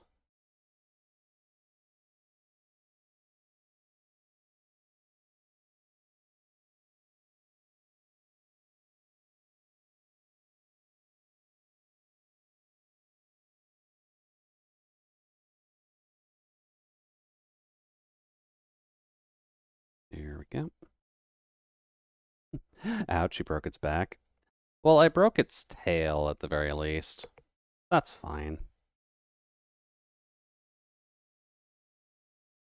We're gonna argue this is a dragonfly in a universe that it can actually handle this.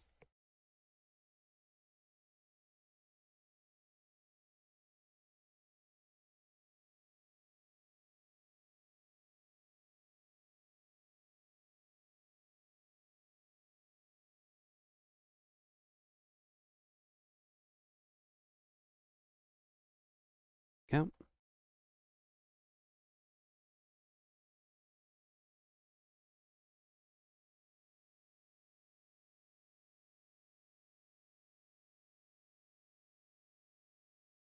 And then this eye is technically meant to be fuzzy, but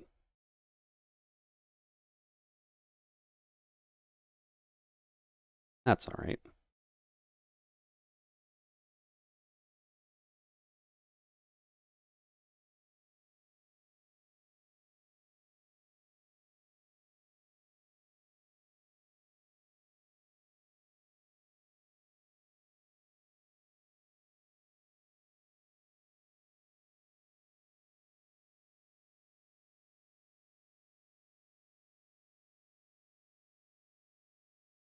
Here we go.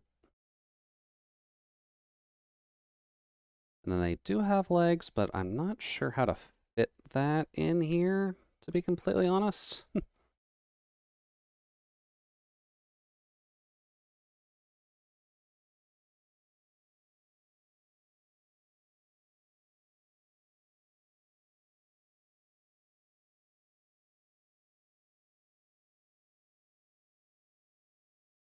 There we go.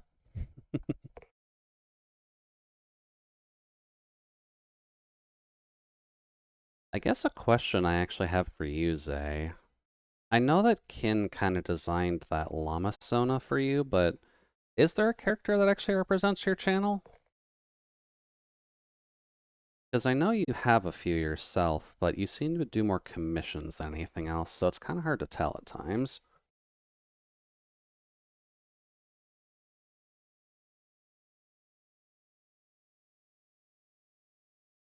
And that'll definitely be more faint in terms of the metal and embossing, but that'll be fine.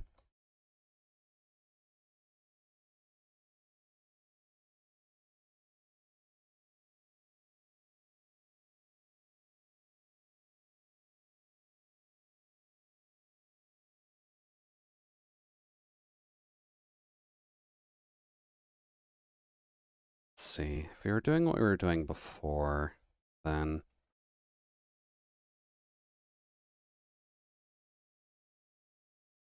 we would do something like this, but would we want to change up Zora's hairstyle a bit?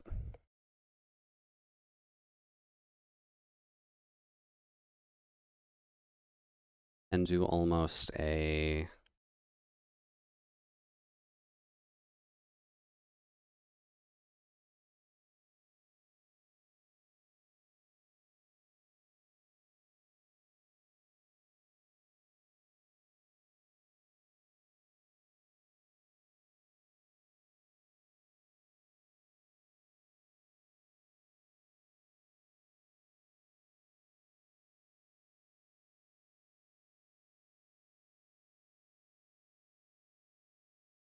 There we go.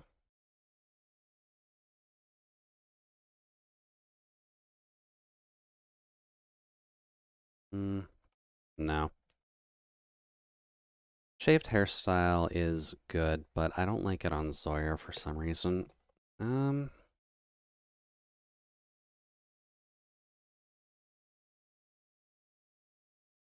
do like the idea of keeping her hair short, though. Considering she's more of an active person anyways, it wouldn't make too much sense for her to have the longest hair in the universe.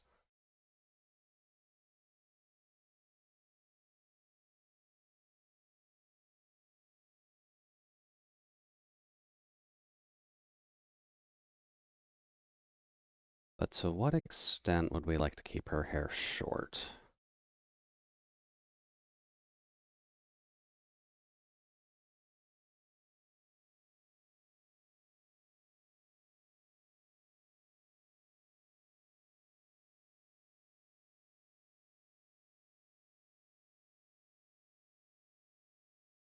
There we go. Everyone has those periods when they skip the barber for a few months. Typically, that period is called 2020. Oh god, the 2020s have not been nice to humans, I can assure you of that. But that's kind of when people skipped the barbers and tried cutting their hair themselves as well.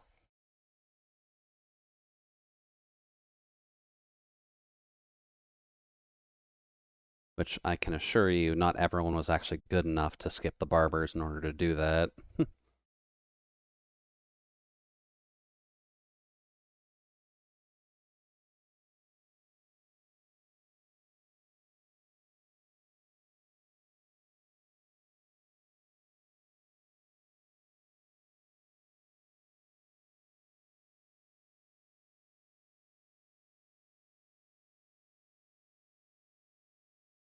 Now, would we want to actually pixie bob it?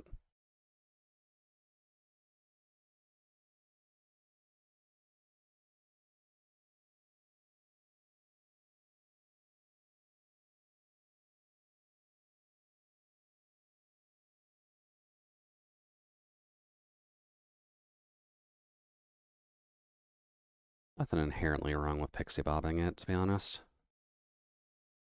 It does kind of suit her better, but I do need to do the bangs a bit cleaner.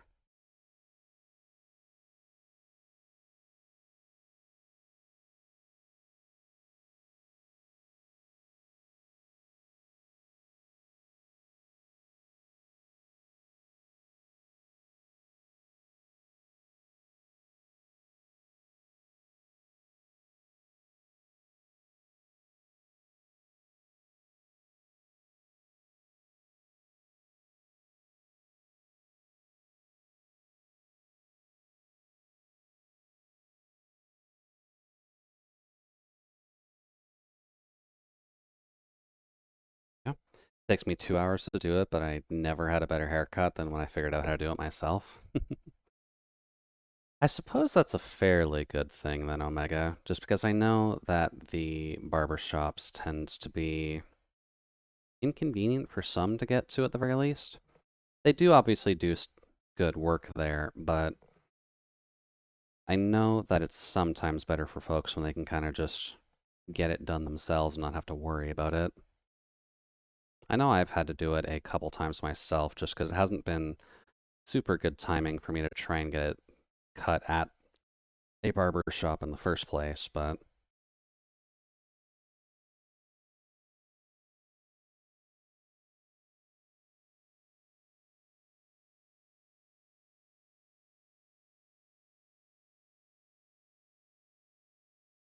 I almost want to put it like over top of the eye patch just that way it's showing, but how would I justify that?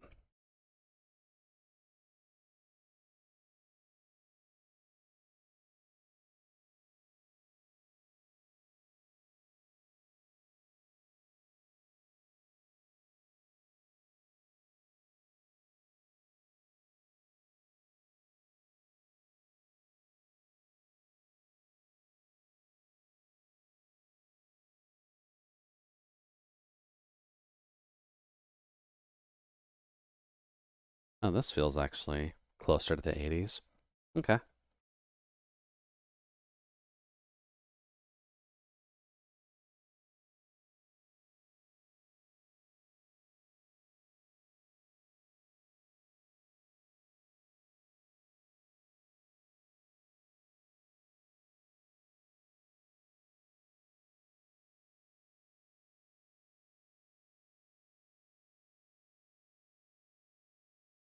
There we go.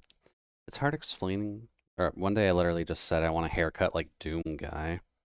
Like Doom Guy. Okay. And it just kind of happened with a lot of effort and diminishing returns. It's hard explaining that to a random good-natured person with a pair of fancy scissors. Yeah, that is a little bit complicated to explain to someone who may not necessarily be well-versed in a video game structure at the very least. But I'm assuming you've at least figured out how to do Doom Guy yourself at this point, since Doom Guy doesn't really have the roughest hair in the world. There we go. And it went way better than the day I woke up and said, I don't feel like combing this hair, and then immediately shaved it. Oh, that does make things a little bit easier on you, doesn't it?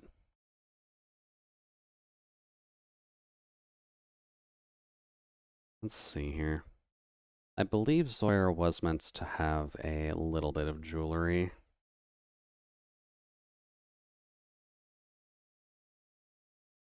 Because I'm definitely biased for it.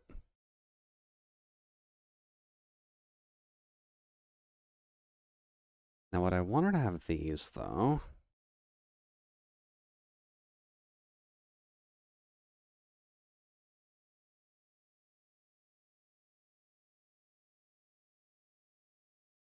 Probably wouldn't hurt, in all honesty.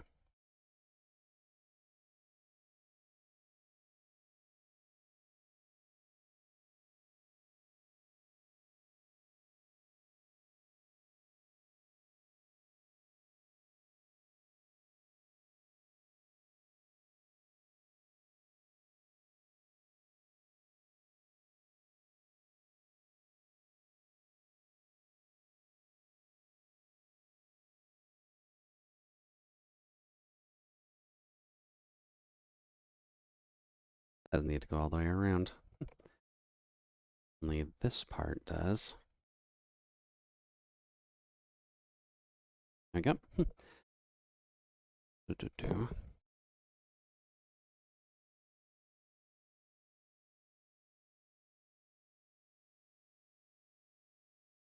Actually,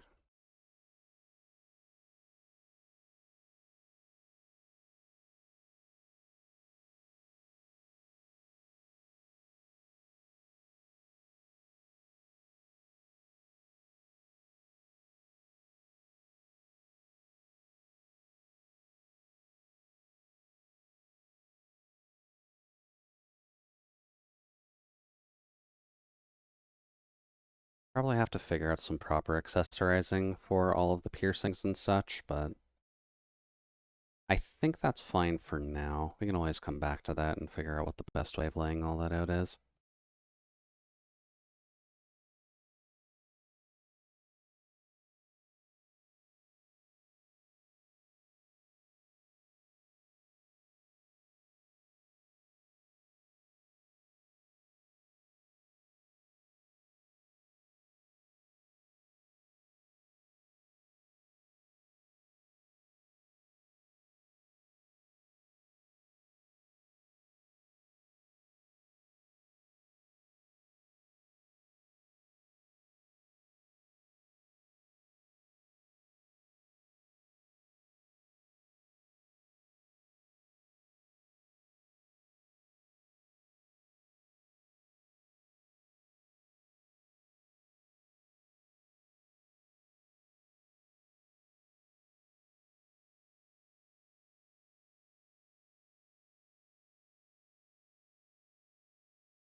There.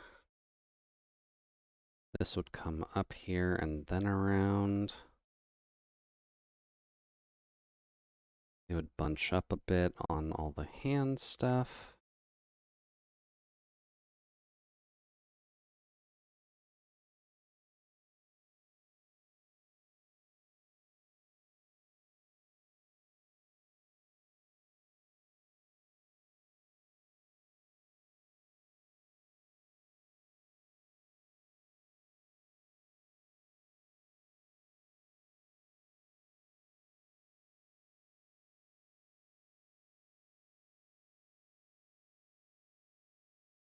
But the idea that I had at the very least would be putting Zoira in, just put this here, putting Zoira in relatively loose-fitting clothing overall, because I do like the concept of her having the fishnets on.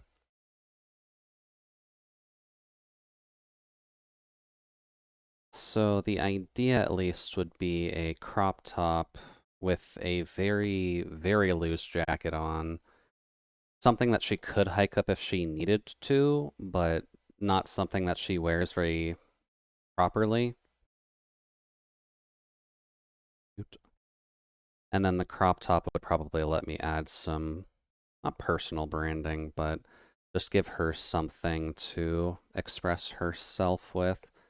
I'm just not sure exactly what direction we'd want to go in that vein just yet. Let's see here. And in dull form, we're not really going to show Booba at all, but she's not flat. She does at least have C?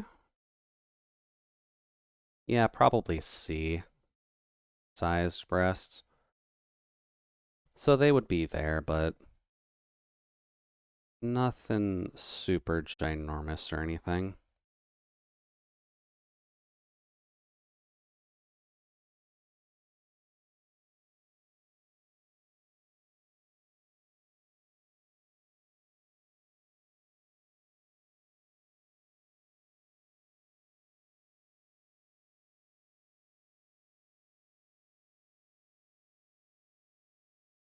Yep.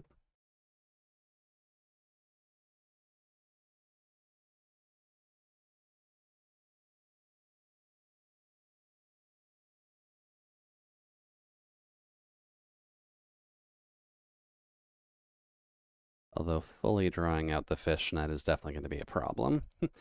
That was significantly easier to do on the 3D model, unfortunately.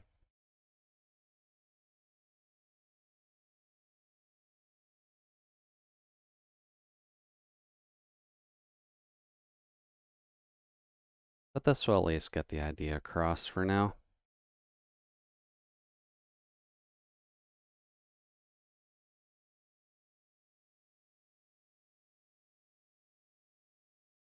Good.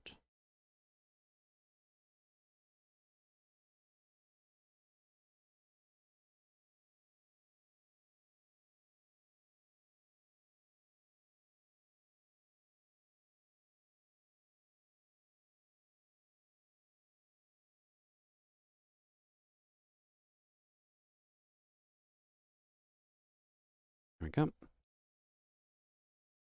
And then we'll try to not rip her pants as much as we did in the last design, because I feel like that was a little bit incorrect to do. So we should probably try to avoid doing that where possible. Just because she's from another dimension and technically poor does not necessarily mean that she doesn't know how to take care of herself.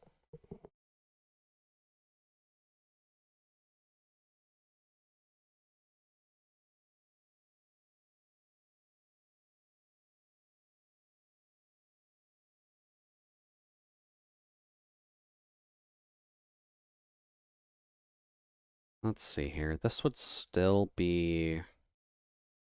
The zipper would probably come up to here, roughly.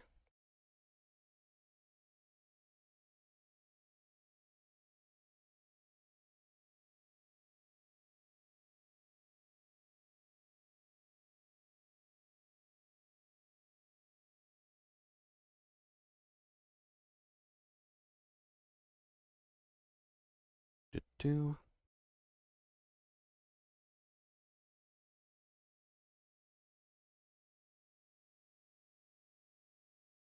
Get rid of all you.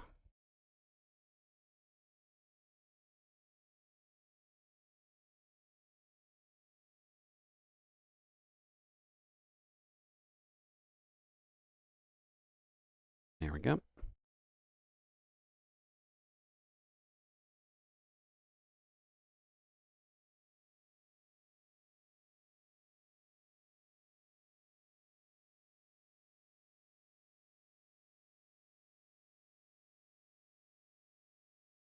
Then we would have some cuffs there. Since this jacket's supposed to stay on somehow.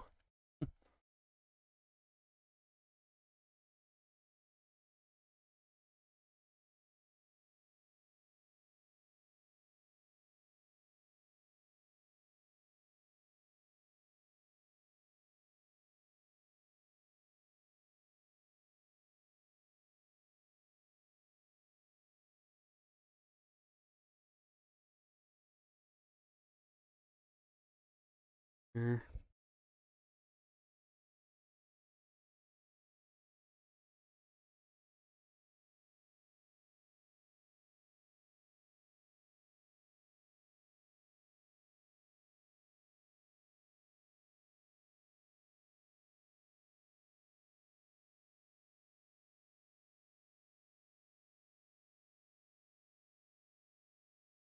Here.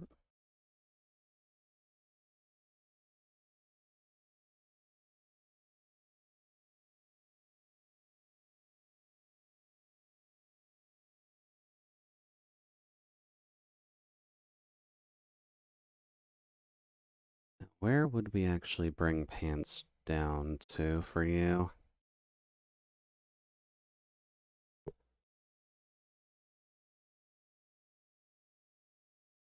Because shoes-wise, we're not going to be designing much on these dolls. That's going to be more in terms of full human bodies, but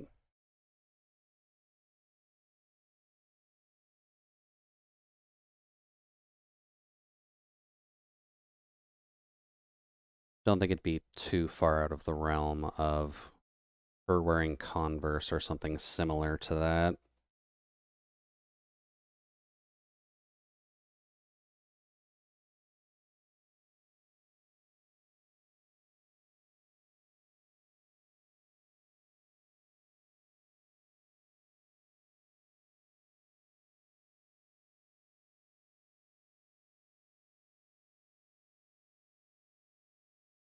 Which I should realistically just bring a reference up of Converse just so I know how the actual styling of those are.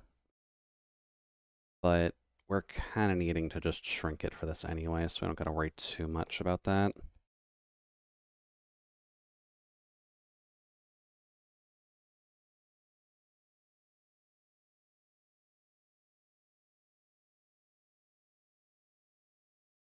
Oops. No, don't do that. I just need my black to sketch here, CSP.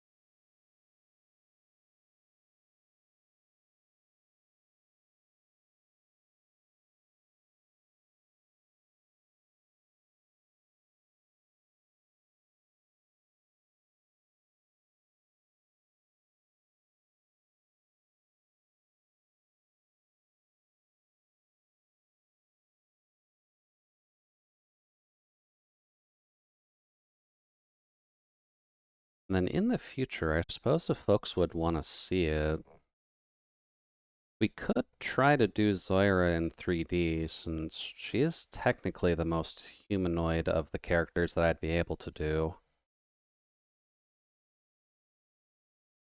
Just in terms of doing something like another Viroid model or something, at least. Because that would be relatively good practice for trying Vroid again outside of just making my own model.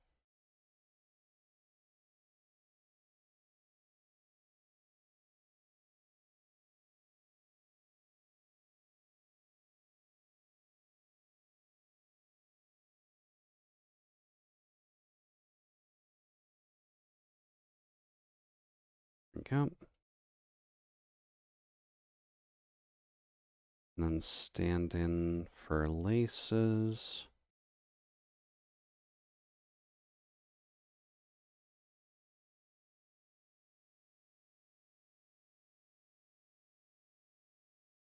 Although I think we have done a model on stream before, since obviously I had to work on mine, but ow.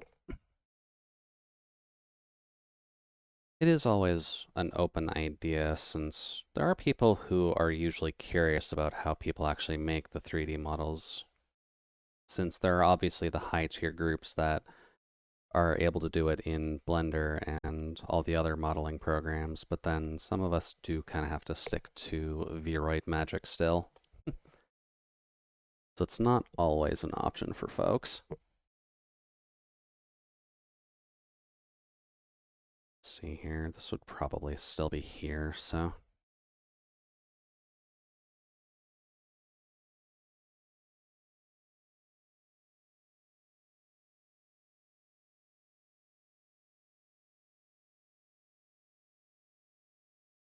There we go.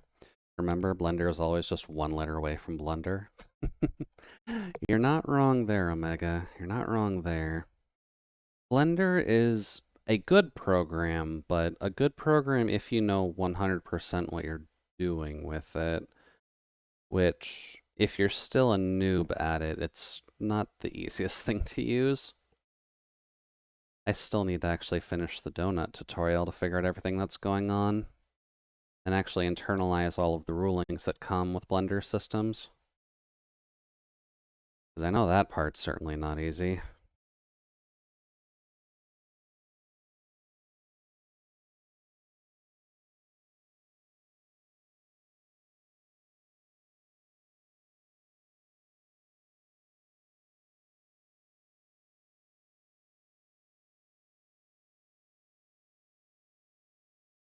There we go. If they'd clean up their design, it would be top tier software. Technically true, but from what well, I don't know too much about Blender conceptually, but when it comes to just their design squad in general, they should have a relatively well built out just group of people who are just kind of working through all of the basic bugs to make stuff work, right?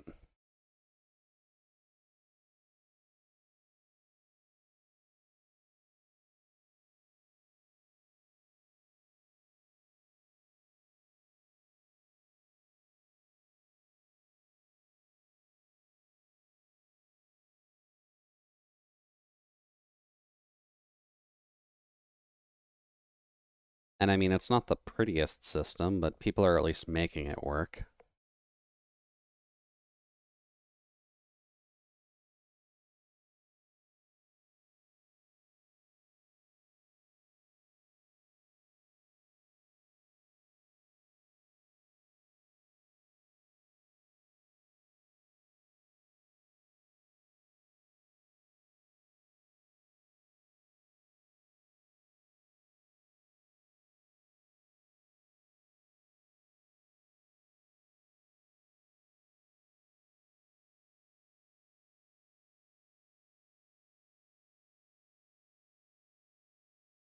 Okay. Using Blender, I get the opinion you have to have people on the project who just did things differently purely because they thought different equals cool. And it's obviously a group that at least up until recently didn't have a good design lead. Oof.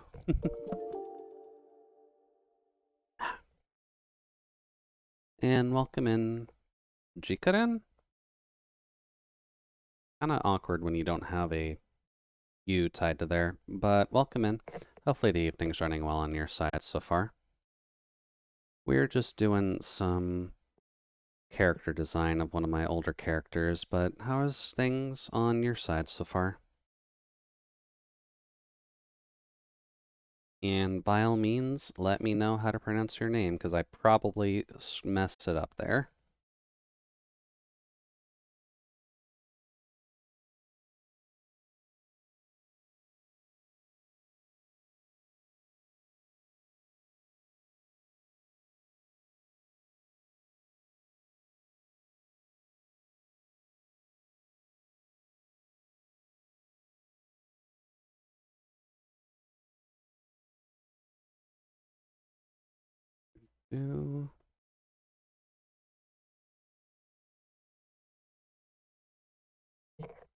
Not too bad.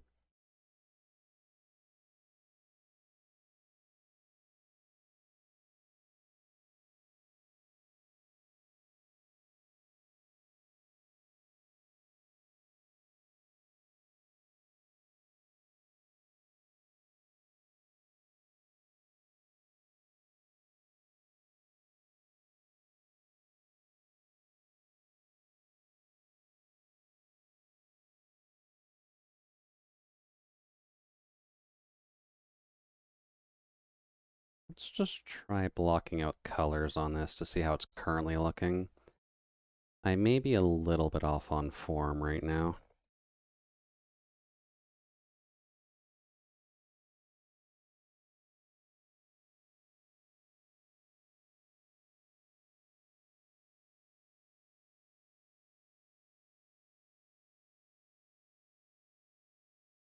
Do.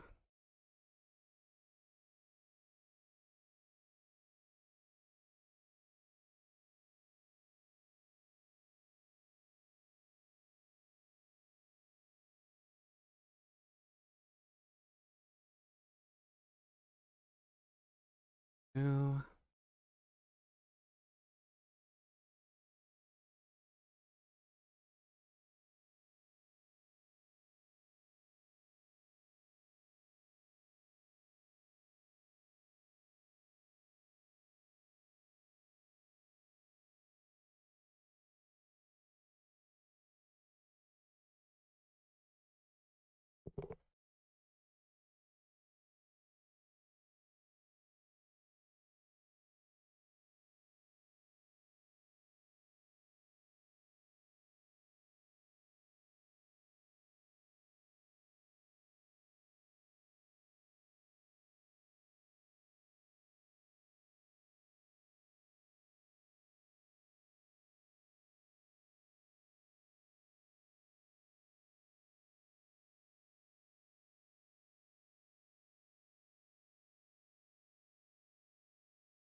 Do.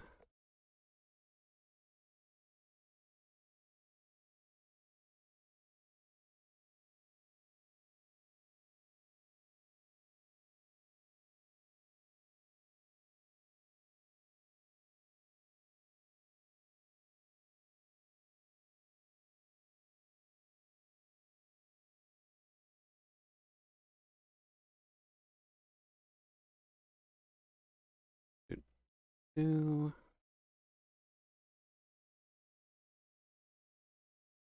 Could probably use a neck accessory of some kind, because it does kind of feel like something's missing there.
Okay.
Mm.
Mm.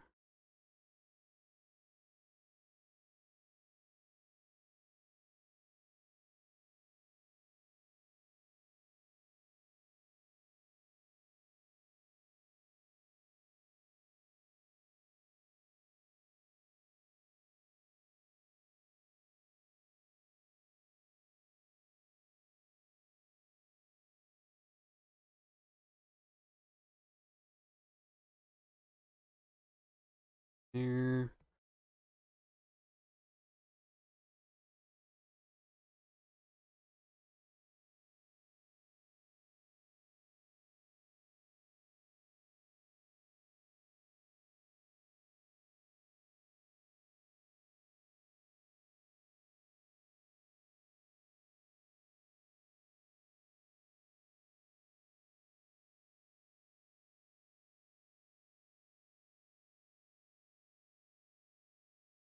Don't think they're that yellow. The curse socks are white, but don't think they're quite zest of lemon white.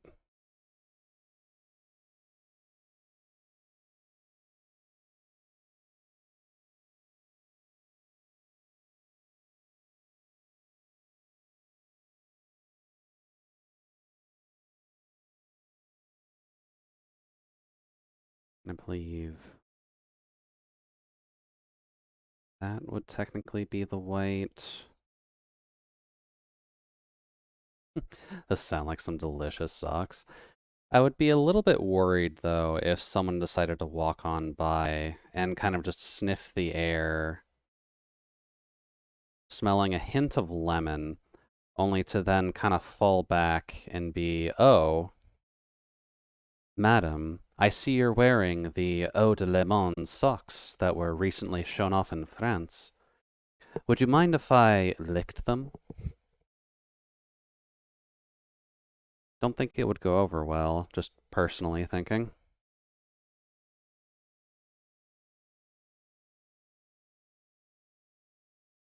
And that's kind of the problem you would have with socks if they started having proper taste to them, is people just kind of go around trying to munch on people's feet. And I think we already have enough of a problem with that, to be completely honest with you.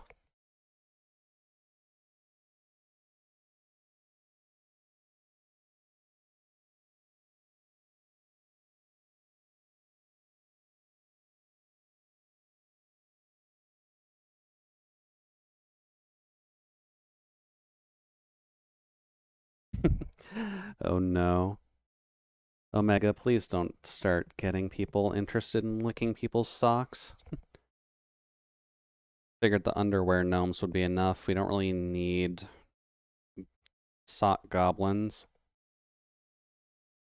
Munching on feet is too mainstream for my taste. But as much as I like lemons.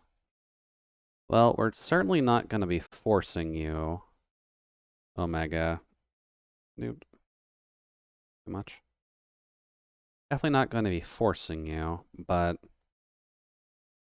just keep an eye out, because people are going to be a little bit ruthless about it, I'm sure. Go, that's usually the white, that's usually white.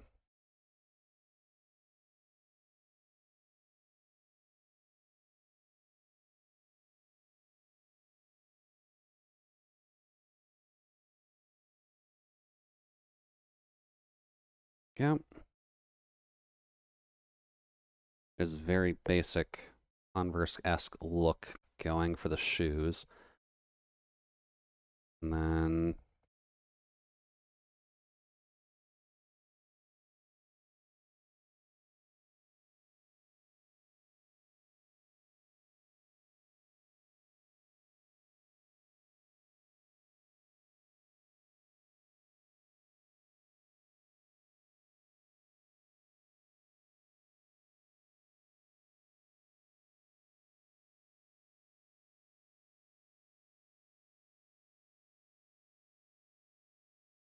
oh,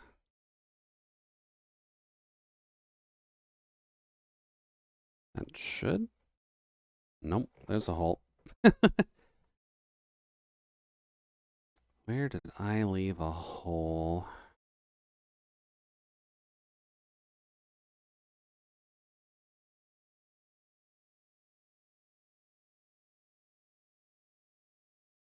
There we go.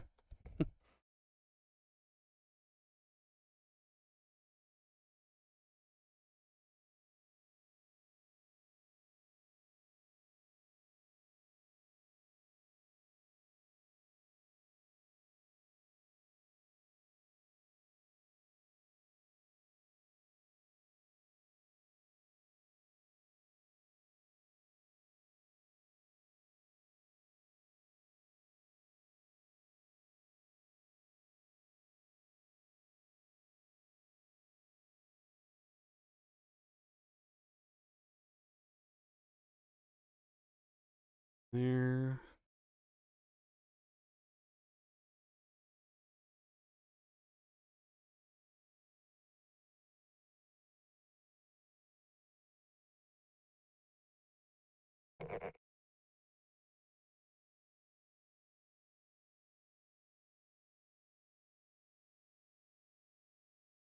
Don't need you encroaching on our ear territory, white.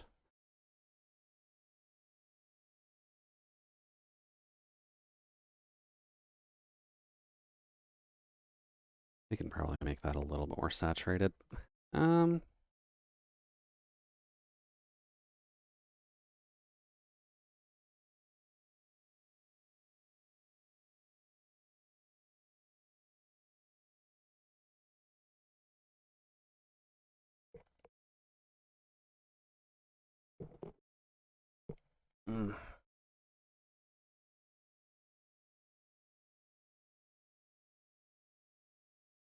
Now, how are we going to do you? The zipper part's not going to be anything super fancy, but the jacket probably should be. Oops.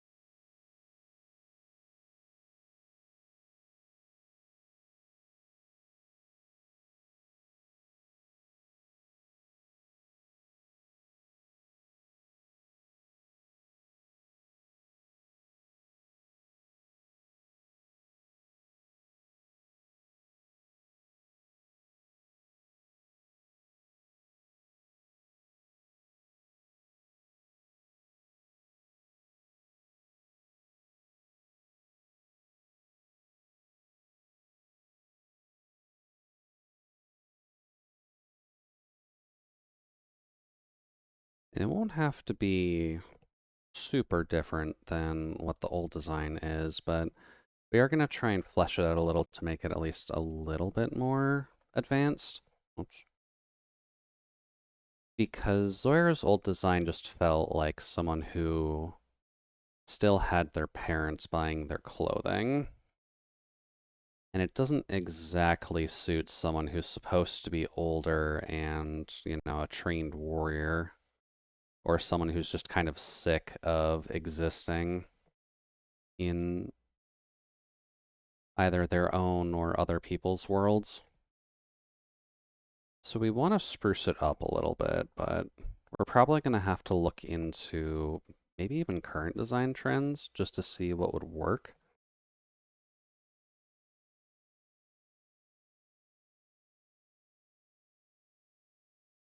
Good.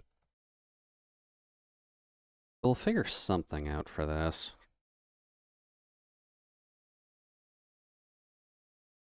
Just kind of depends on what we want to do.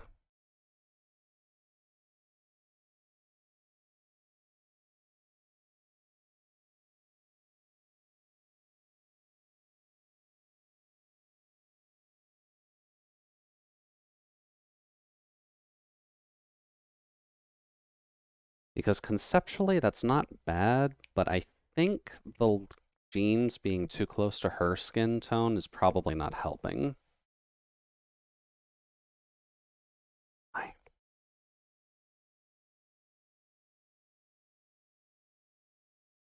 So how can we change that?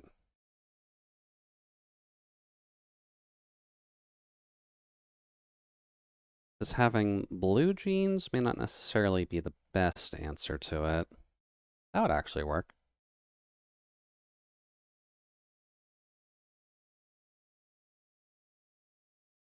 Light blue jeans don't work, but a darker navy definitely does.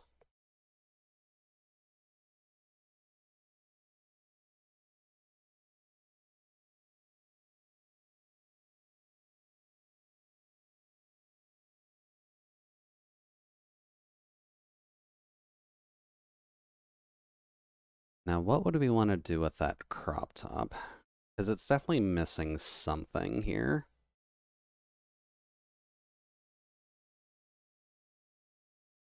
Those detailed color choices are surprisingly awkward sometimes. Yeah.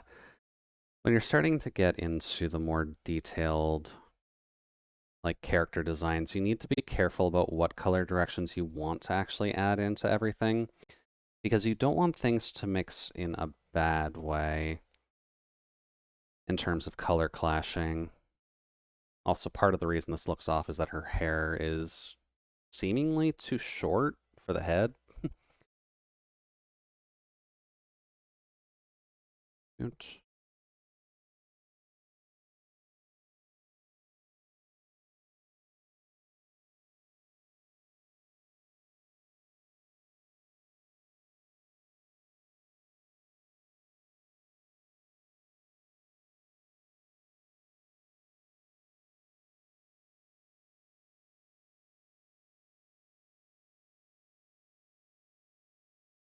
Here we go.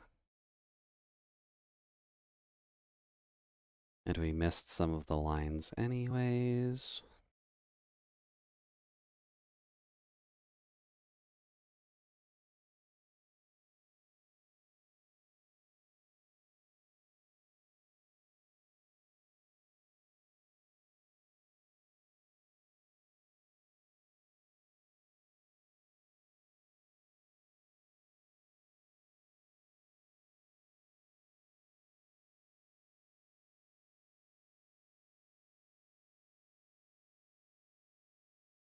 Okay, that's a bit better. What else would help this? Adding her amulet may be a good thing to do.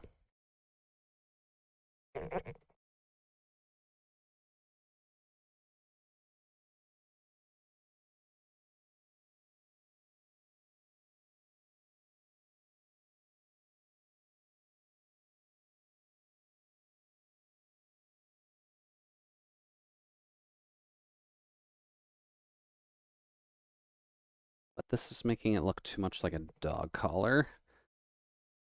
What would be a good way to add that?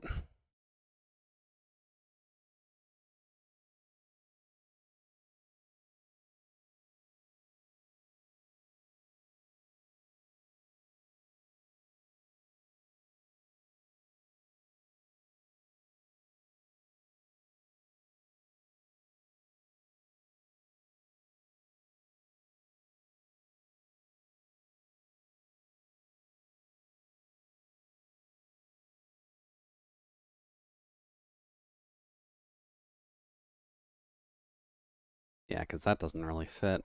What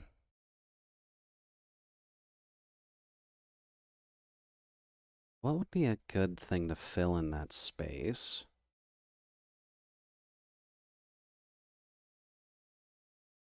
Because jewelry would certainly help, but...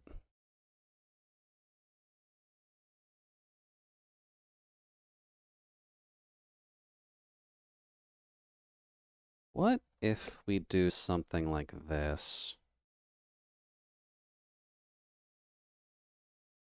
Because that makes it feel, in terms of the doll form at least, that it's kind of just going up her neck, which doesn't necessarily have to do that.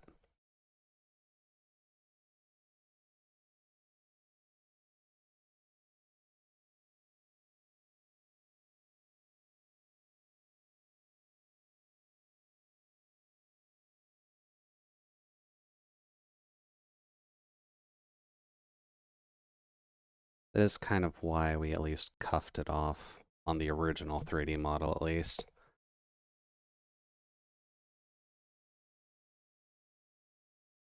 Let's see here.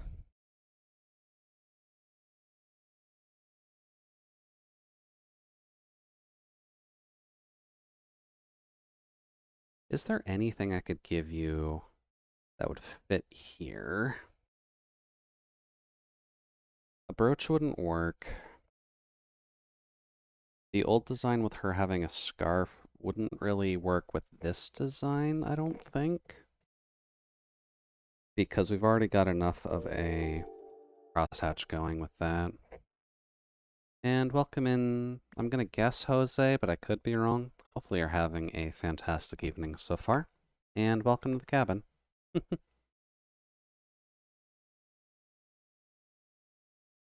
Let's see, Jose of Hyperion. Should we be careful that you're here for our precious minerals? Because I know Hyperion's a little bit gung-ho on collecting as much as they can lately. That's actually a good reminder that I wouldn't mind playing Borderlands again. In terms of FPS adventures, that's a fairly good one to actually get you started.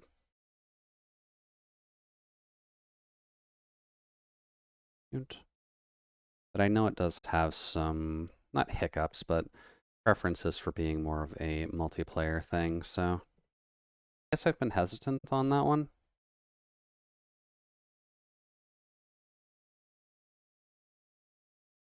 I'm reminded I bought Borderlands 3, but I didn't really play it. Yeah, that's understandable, Solace. I don't think I have 3. I'm pretty sure I only have one, either 1 or 2 in pre-sequel.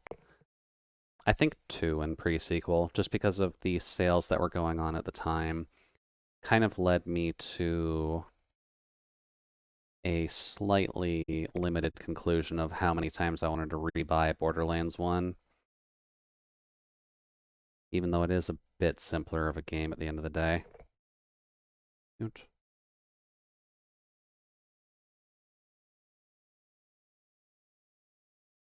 Dang sales. Exactly.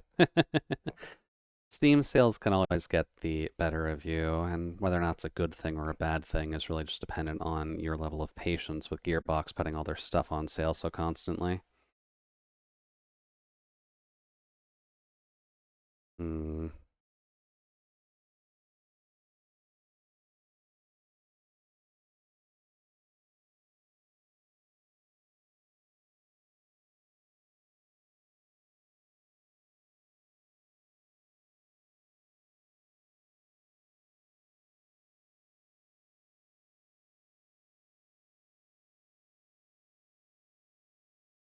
I don't know why, but putting the lines here almost make it look like a sports bra, and I'm not sure if I would want to intend that or not. Hmm. Borderlands is pretty stylish and the soundtrack's good. I heard 3 was a weaker entry in the franchise, but at least it sounds good.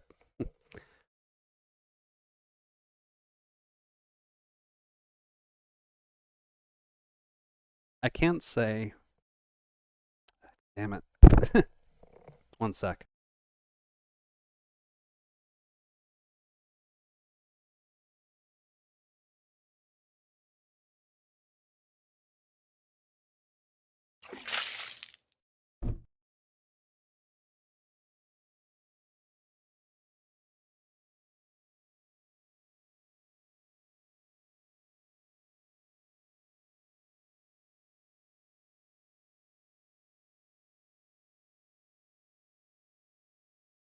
Okay. Admittedly, choking on the coolant, having coolant as the response doesn't always help. Do, do, do. But when it comes down to Borderlands 3, at least, I'm pretty sure I haven't played it, but maybe if it goes on sale again and I'm at least paying attention to it, then maybe we could try it. I don't see why not.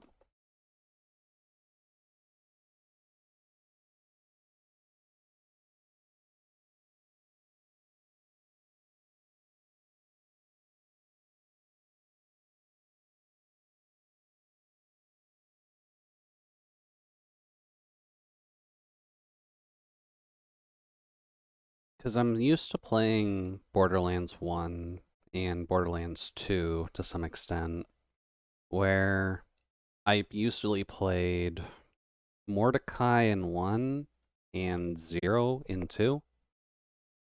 So I usually preferred playing the characters that just had better odds at getting extra skills that help their sniping talents a good bit. But I'm currently a little bit undetailed on whether or not 3 actually has that or not.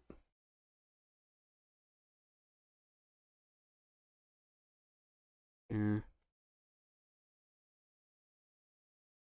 mainly just because I haven't really looked, but probably wouldn't be a bad idea to actually check that at some point.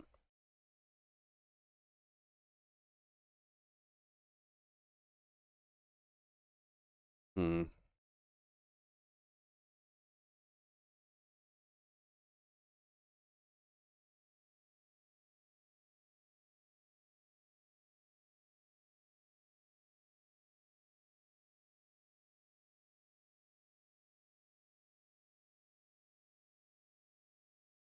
Make you a little smaller just to make this a bit easier.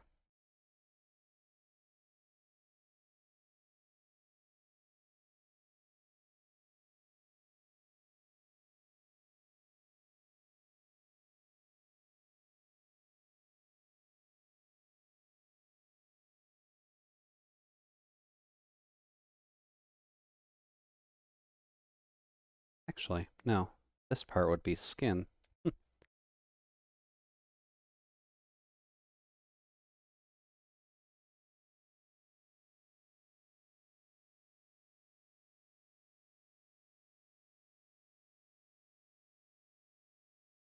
Because the eye patch doesn't technically go that high.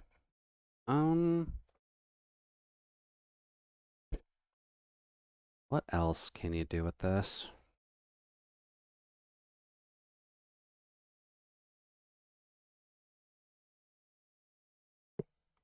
Cybergoth outfit.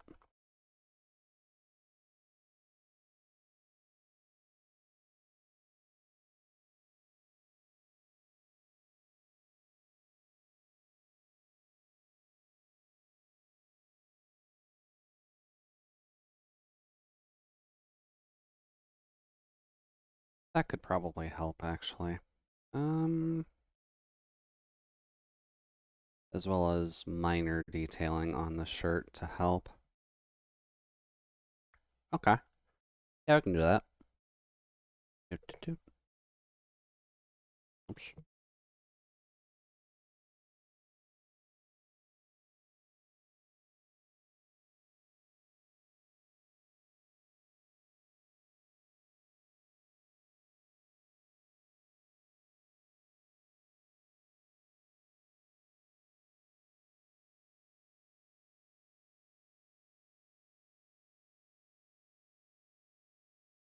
Oops. We can do a bigger brush for this.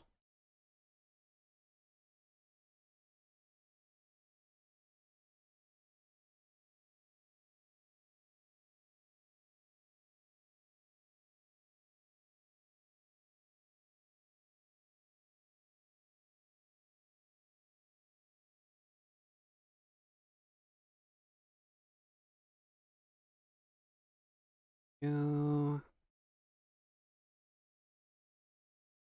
And then we would add in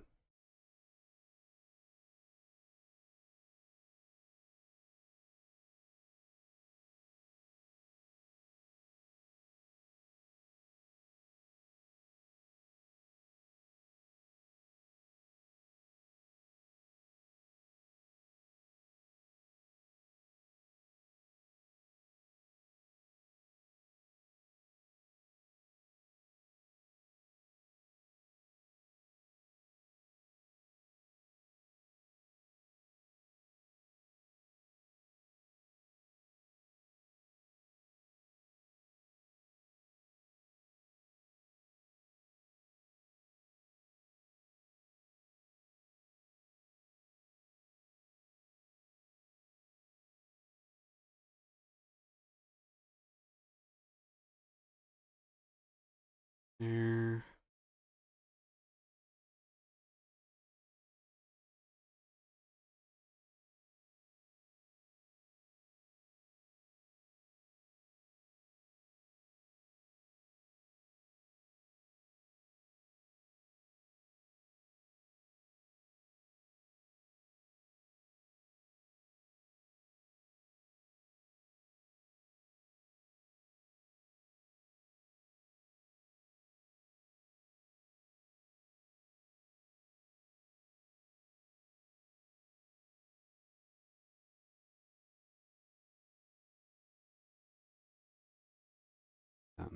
That can go away.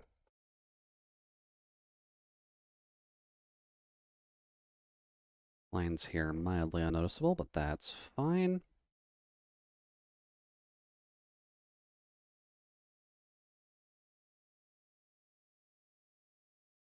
That at least adds some detailing in here without overcomplicating it too much, which is kind of what we're aiming for.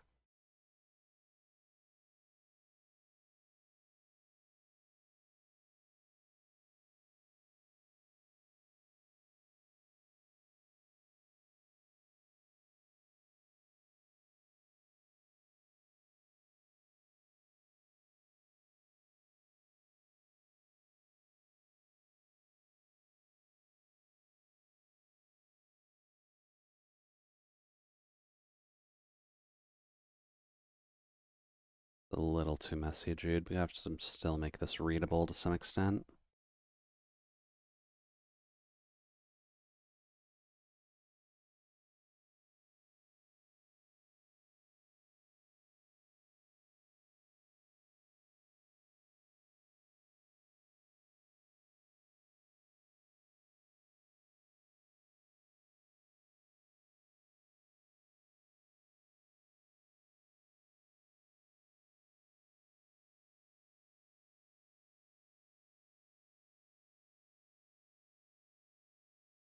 do this with a pen, Jude. We don't need to be here all day doing this.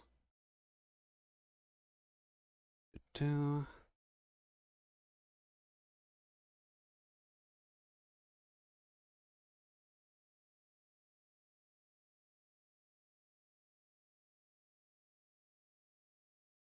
And then from what I've seen on jackets lately, at least, you either have a zipper or some of these older, thicker jackets, at least, have buttons on them.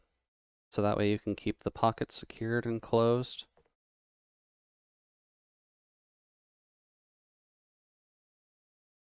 Probably be the same color as that, to be honest.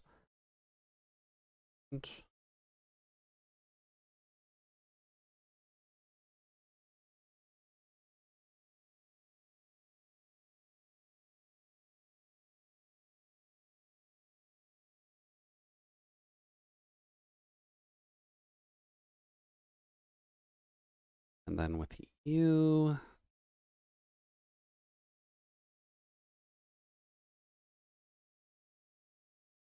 doing this might actually be better first.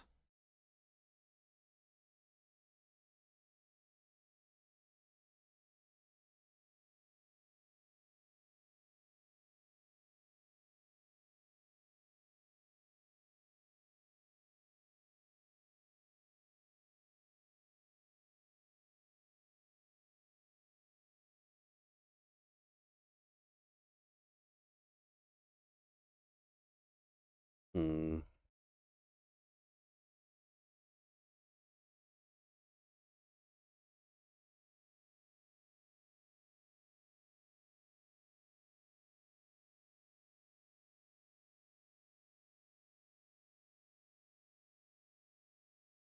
There. Oops. A little too high. Let's try to avoid that.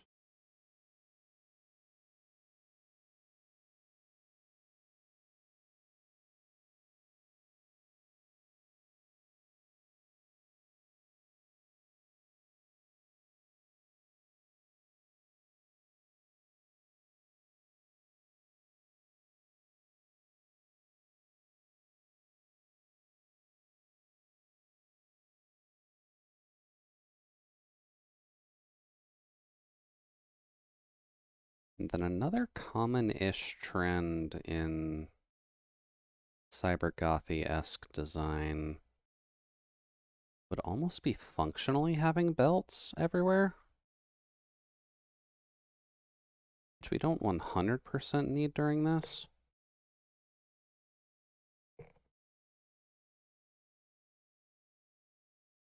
Let's try something along these lines. Don't need an eraser here. Need an eraser on the other layer. Get rid of all these dots.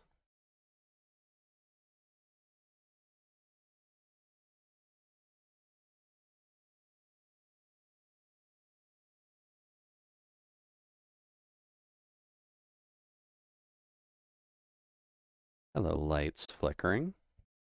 You shouldn't be doing that.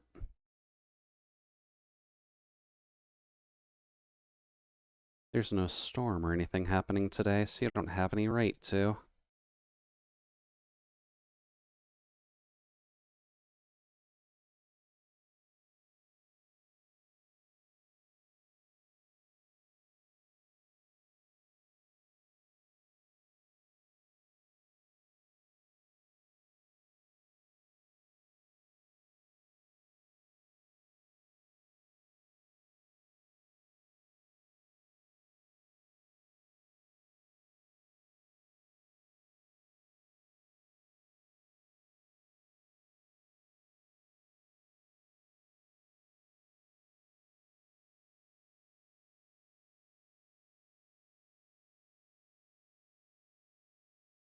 Go.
actually easier way of doing this. Do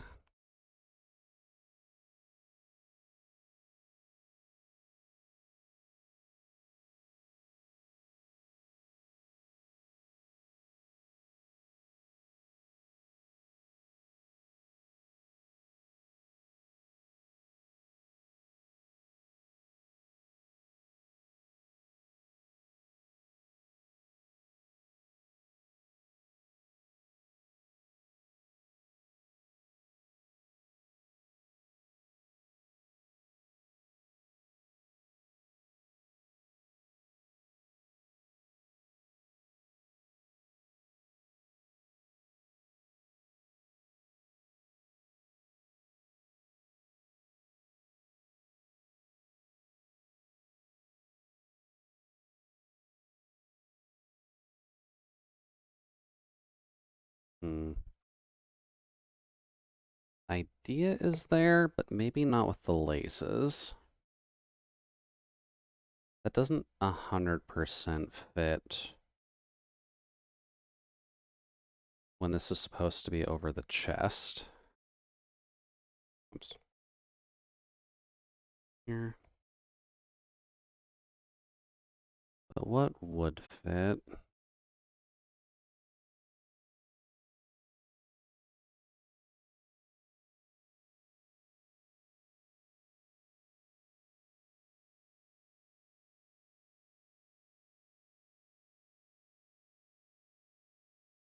One could argue the belt buckles,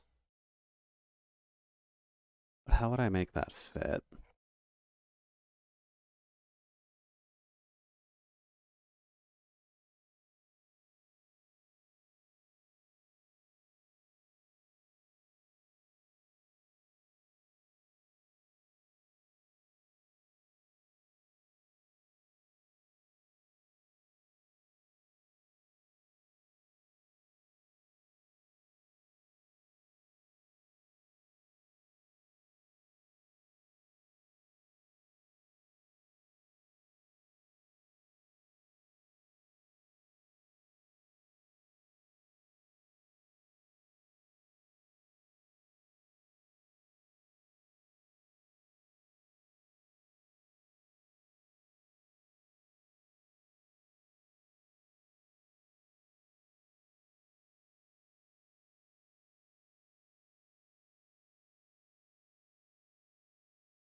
Ah, ads going off. That's fine. Good. I'm not talking too much anyway, so people aren't missing too much in terms of the audio portion at least.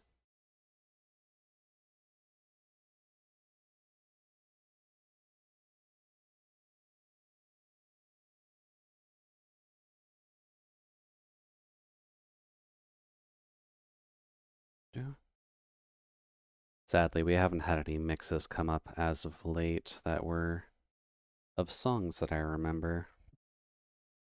So there haven't been quite as many sing-alongs tonight.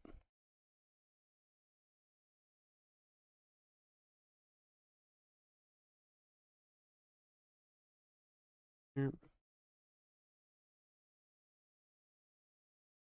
Although I think if we had a night that was relatively full of sing-alongs, we'd usually have to be a little bit careful about the potential for copyright claims. Not saying I'm a perfect vocalist or anything, but you always got to be a wee bit careful because the Twitch bots are evil.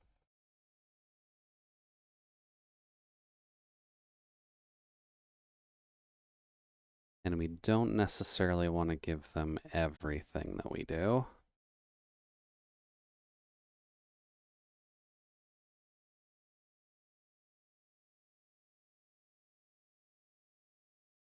Hmm.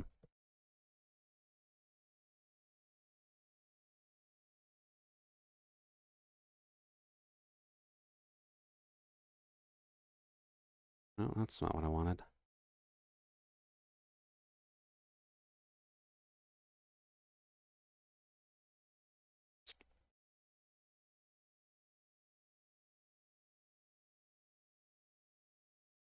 Oh yeah, right, the full corset design. That's where I might be missing it.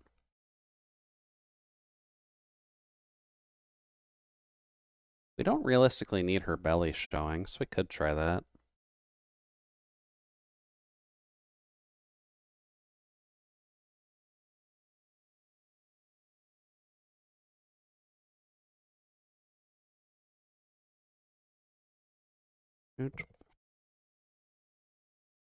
Okay, scrap this. This is silly.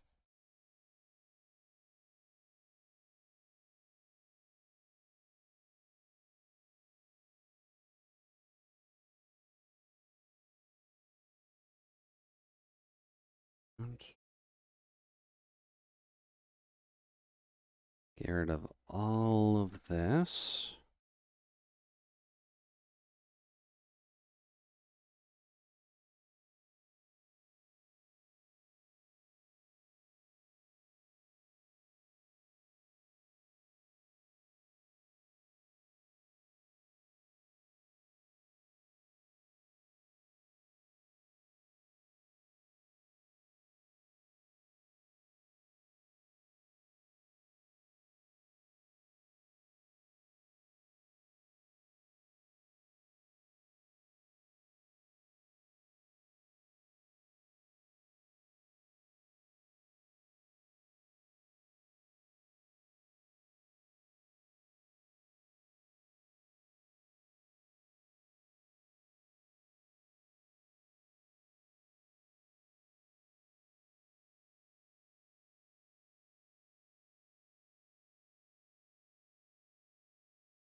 Would be a good way of actually showing everything here.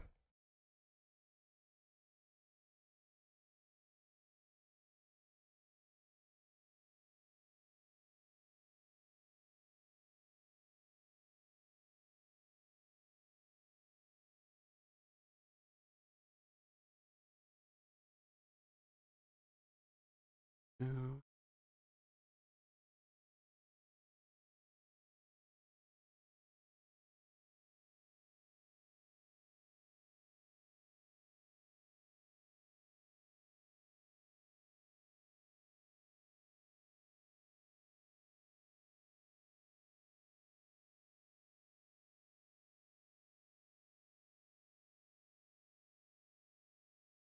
Yeah. Also, since it's apparently been 3 hours already, to those of you who may need to check their gotchas, now's a good time. As well as for any humans who have been sitting for more than 2 hours, should probably get up and stretch just to not hurt yourself.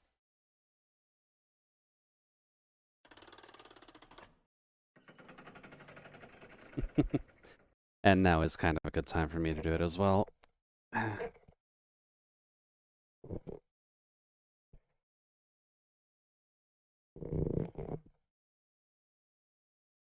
Ow. There we go. Check your Arknight stamina also. By the way, that's a lot of fishnets. Yeah, it is a lot of fishnets. I am slightly biased, and I am alright with including that within my designs where possible.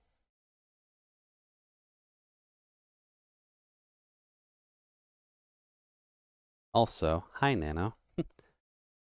Haven't heard from you in a bit, but how's the evening going? Hopefully the weekend is at least treating you relatively properly.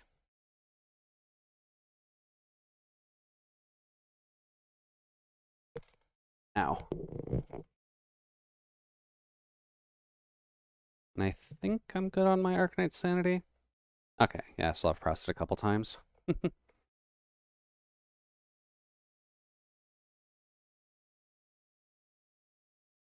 Let's see here.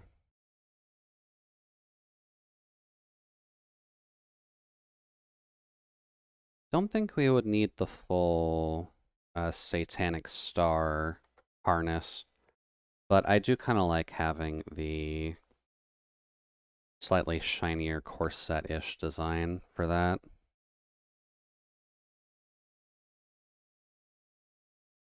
There we go. I still haven't gotten a chance to touch grass today. Well, considering the sun is down already, at least for the most part, you're not gonna have much time to touch it today anyways. So now may be a good time to maybe get that done quickly.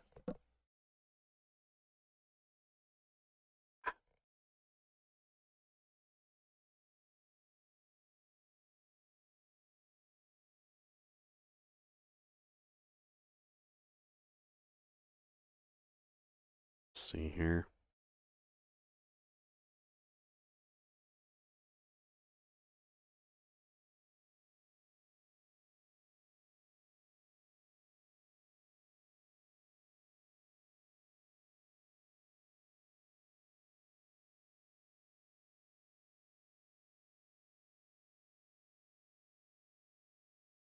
I unfortunately can't touch grass even if I wanted to, because it's all currently buried under a foot or two of snow.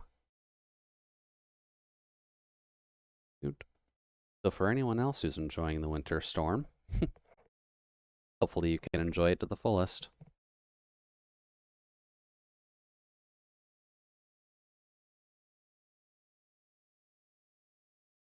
There we go. Let's see.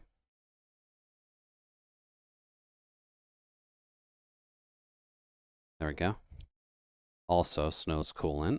Technically speaking, yeah, it is a very cool substance. And then which one out of you and Zoira is more advanced? I guess just to check your definition, Nano, what do you mean by more advanced?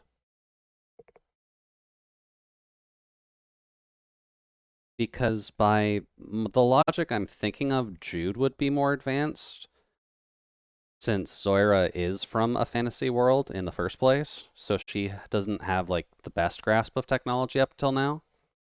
Which one is older? Zoira technically would be older, but that's kind of asking the difference between how would you age a robot to an elf, so that's not the easiest comparison to make, unfortunately.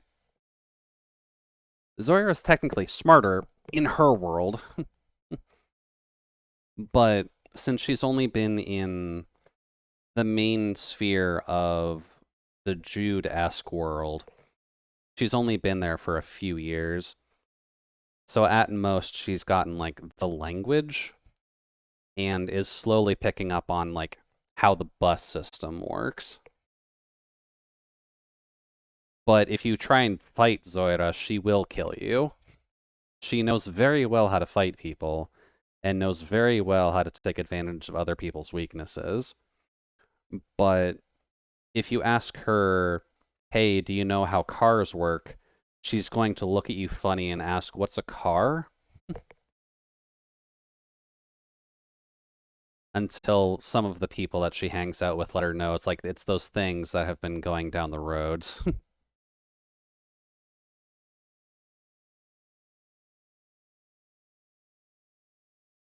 And then she'll be like, oh yeah, those metal contraptions that people seem so fond of nowadays. Cute. Wrong layer.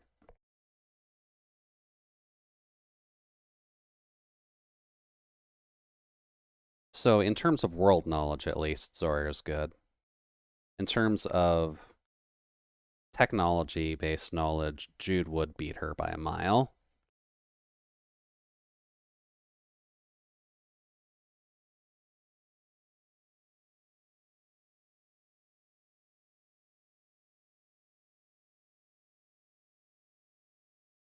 Terminator Zoida, I like it.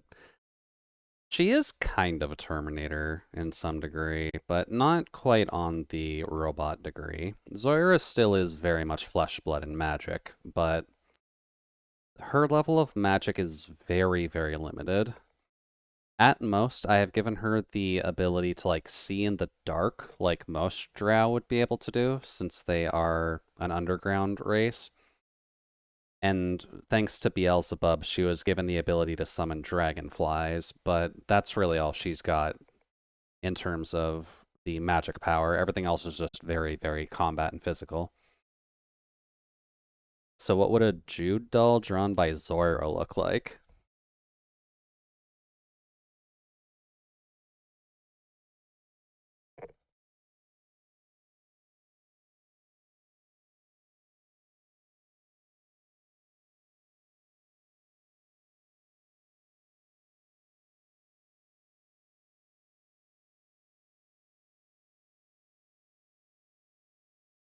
Doot, doot.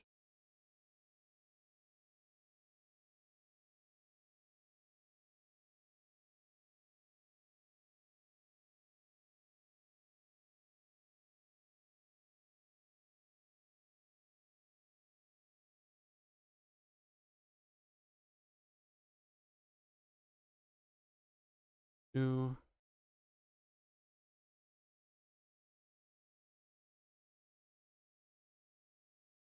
do, do, doot.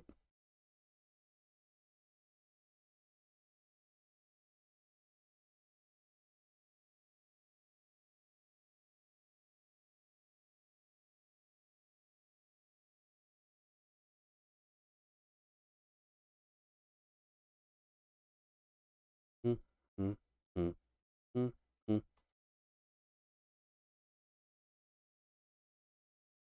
Missed opportunity to use the Zoyer model. Technically, yeah, but considering we're in the middle of redesigning her anyways, I feel like it'll be better to only use the Zoyer model when we're actually able to, like, use it, if that makes sense. In terms of being able to actually make that, because I think, realistically, this should be possible in the new Viroid. The, like, loose-hanging jacket is admittedly a bit of a problem, but there's probably ways of doing that. I just have to look into it, really.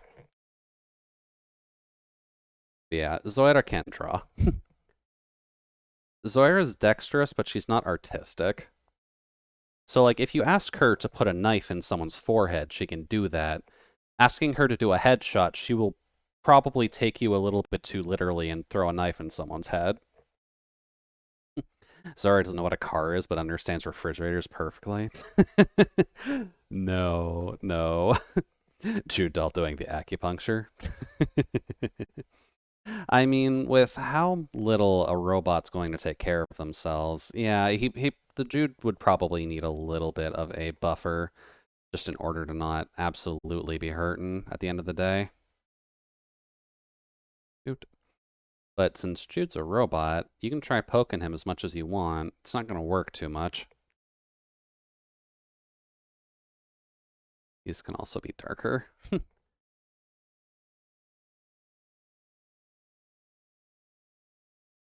There we go.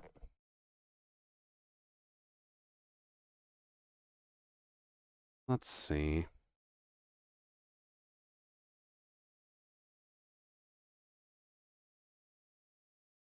I want to give her that necklace, but I'm not sure how on doll mode how that would work.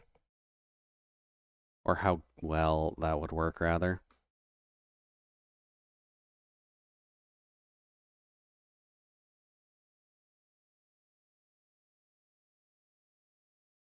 We could do something like this, where it's tied to, like, the fishnet.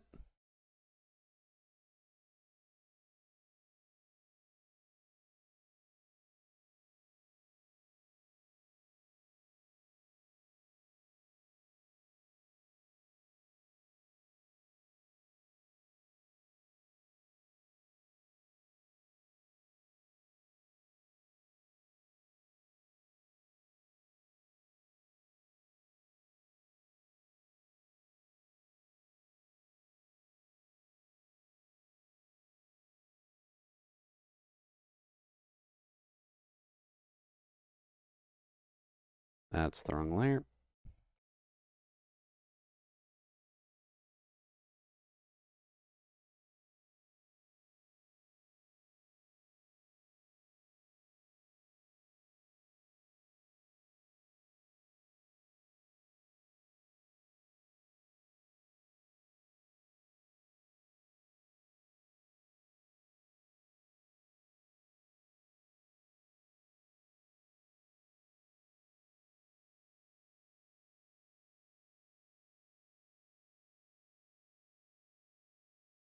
No.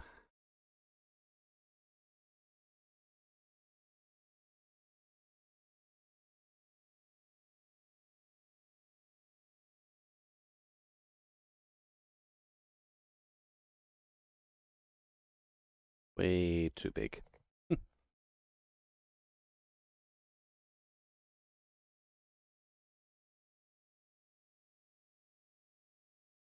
Yeah.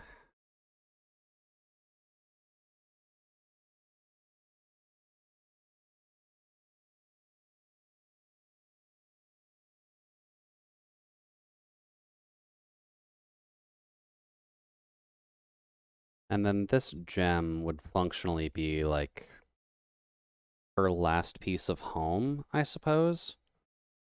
Something to remind her of where she actually came from and her time actually, surviving before the war happened. That's why I keep trying to make sure that it's included somewhere, but I can't really figure out how. Also, thank you very much for the follow, Yahini. Hopefully the evening's going well on your side, and welcome to the cabin. Also realizing I should probably move the alerts box to actually above the model. Where are you?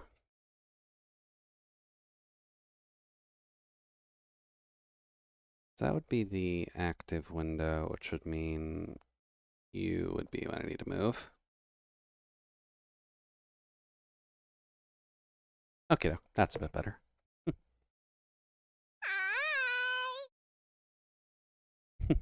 Hi, Nano. Hopefully you're enjoying your evening so far.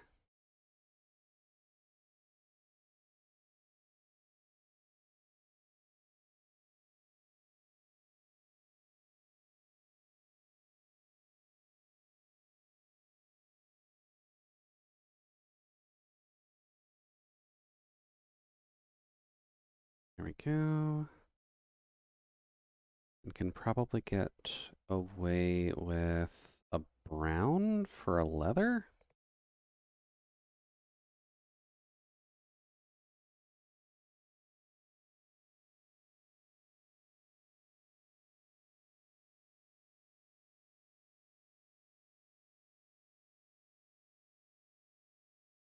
Okay, that works for there. Now I just gotta figure out what we want to do with the hoodie. There's gotta be something else we can do to that.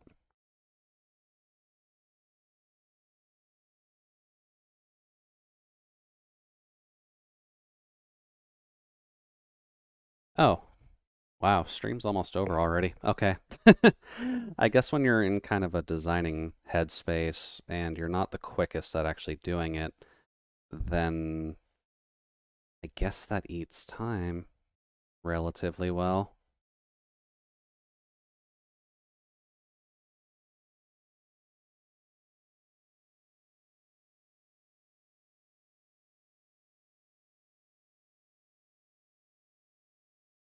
There we go.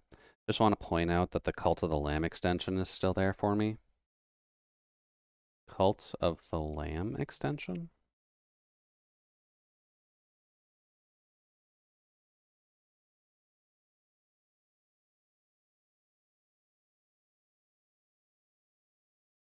Roxfall Sketch Duck.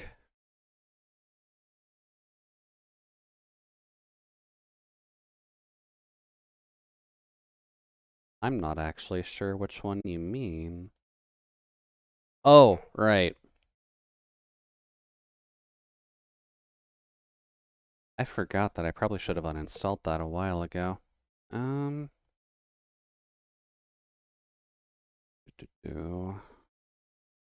I guess just creator dashboard. And extensions. Add guests onto your stream. Technically would be helpful, but it isn't something that is going to work too well on the art stream since this is the only type of stream I don't allow clips on. Let's see here. Where would the extensions be? There we go. To featured, discovered, get started. Might be something I do after stream, if only because I don't recall where it would be. Ah, there it is. Cool. If you refresh the page, it'll be gone, but not a huge issue either way.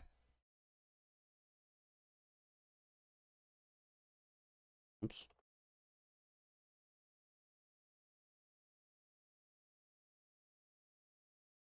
Don't really need a mole on your jacket, Zoira. Instantly gone.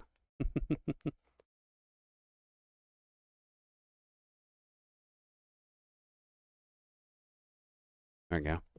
It's fine. I'm sure at least 70% of Twitch streams still have it, whether they played the game or not. Yeah, admittedly. I know there are people who are still playing Cult of the Lamb. It's not a bad game or anything.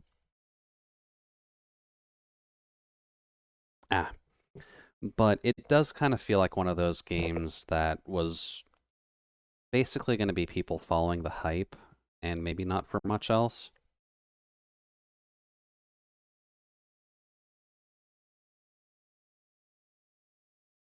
Bit better. Probably have to make these darker first. Then we can make you... No, it's too much saturation loss.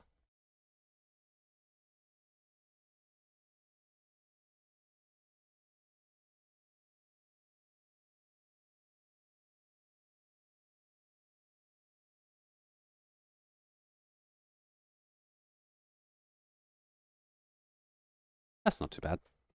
It was seriously everywhere at one point. Really an interesting phenomenon. Just like Helltaker back then. Yeah, a lot of the games lately that have been coming out have been very along the lines of not hype chasers exactly, but they are games that people will play for a bit just because that they are popular and they are still good technically. That's not really the argumentative point, but they only have a certain amount of hype to them. So, excusing the pun, they will be played until they become cult classics, and then it'll only be that dedicated side of their fan bases that kind of continuously hype it up over the years. I only play games that are neither good nor popular. I mean, you're playing games that are still good, Solace. I also made this darker by accident, didn't I? Whoops.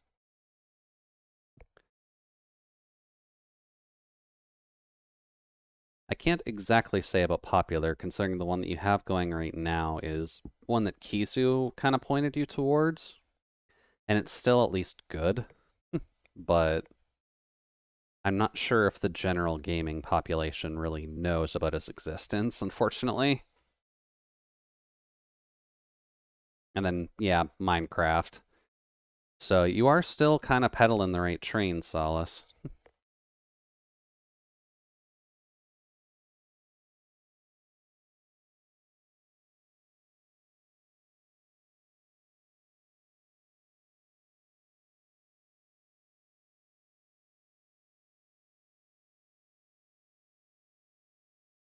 We do that. Minecraft isn't a game, it's a way of life. Oh boy, I'd be almost afraid to meet people who only play Minecraft. Because there is a lot you can do in that game. And if you're a super creative person, there's an infinite amount of possibilities. But it's a dangerous wormhole of a game at the end of the day. because you're having to worry about A, continuously needing to create stuff, B, not repeating yourself too much, or repeating yourself in ways where if you go back to content from 3 years later, you should be fine.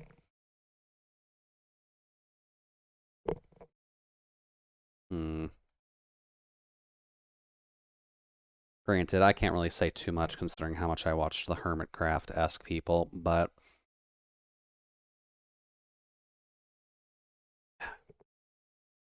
there is a time and a place when it comes down to that content, and I'm just not sure where the comfortable spot for it is.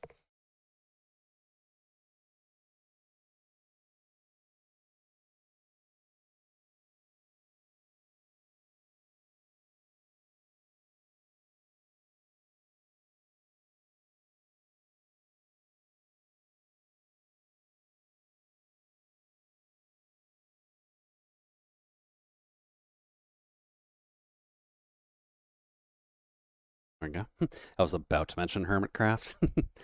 Yeah, Hermitcraft, just to explain for those of you who don't necessarily know who that group is a subset of YouTubers who only really play Minecraft, or at least on their main channels, that's all they play.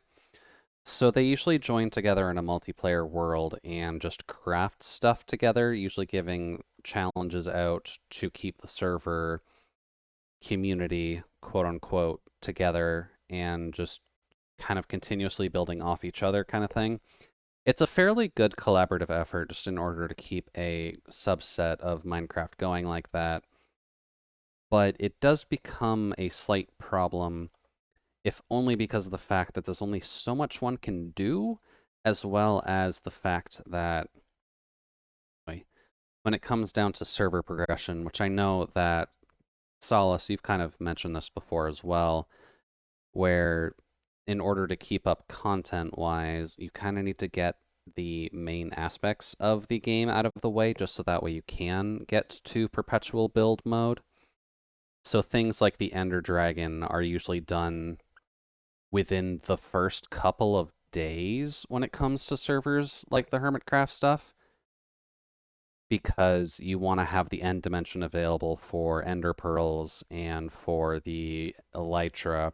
You want to have the Nether fully explored for Blaze Rods and access to the fortresses and withers, so that way you can get your beacons up for everybody. So that way you can do your big digs and your big builds. You want to have the villager trading halls up nice and quick, so that way you can trade for the mats that are harder to mine nowadays, like the quartz blocks for decorating, and especially quartz blocks for decorating, if only because of the fact that if you're on a server with people, you don't want to use the mineable quartz for building. You barely want to use the mineable quartz at all, to be completely honest, but that's neither here nor there. Yeah, that's not actually bad for design-wise, at least. It'd be a little bit easier to explain in terms of like a full-bodied thing, but doll-wise, that's not too bad. Oot.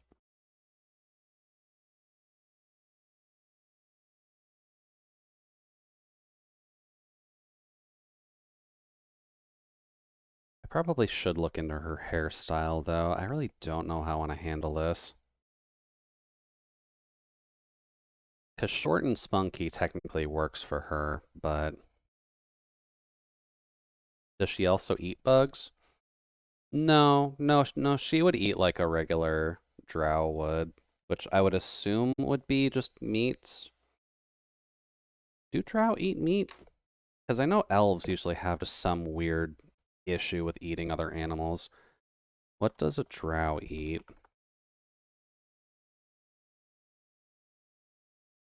Do crows eat? Okay, no. What does a drow eat? I'm talking about fantasy nerd shit, not birds.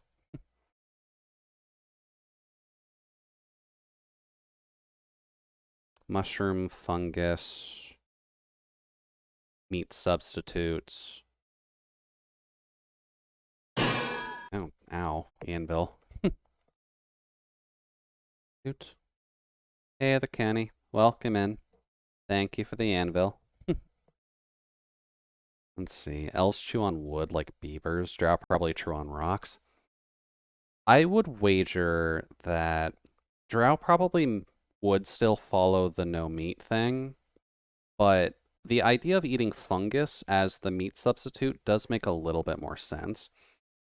So we would probably have things like fungus, which grows underground, root vegetables that don't require sunlight, and what else? Technically, yeah, rocks, because you would be dealing with salt in that case, right? Could they eat a mushroom pizza? I mean, they'd have to import, like, tomatoes and stuff, but yeah, I don't really see why they couldn't eat a mushroom pizza.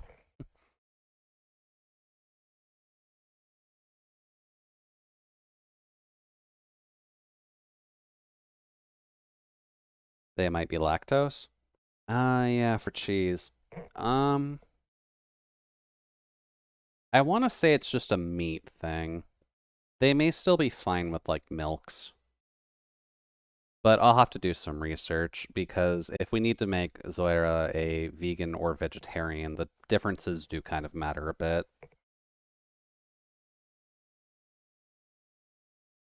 Also, that belt may need to be a different color.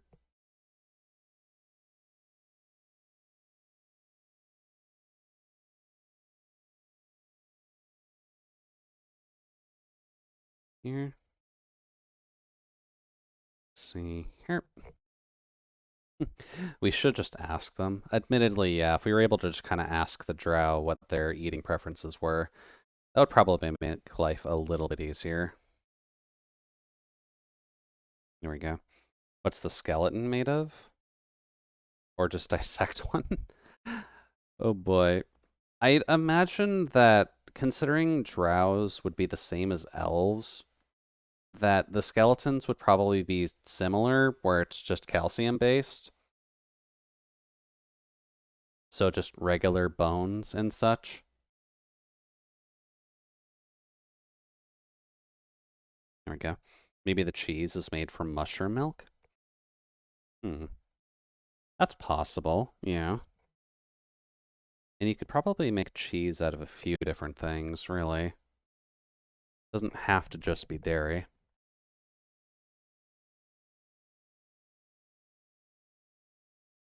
And they make a wonderful mushroom stew. Very true.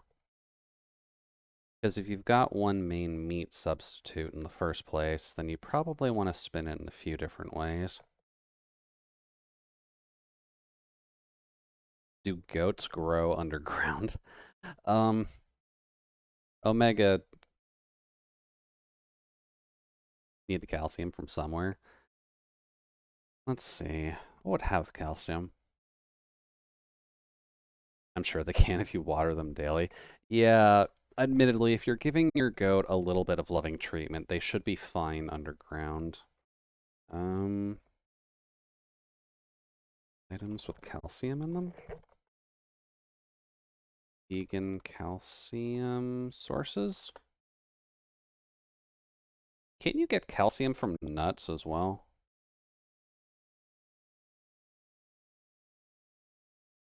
Oh yeah, dark green leafy vegetables. So stuff like spinach you can get, like, calcium from.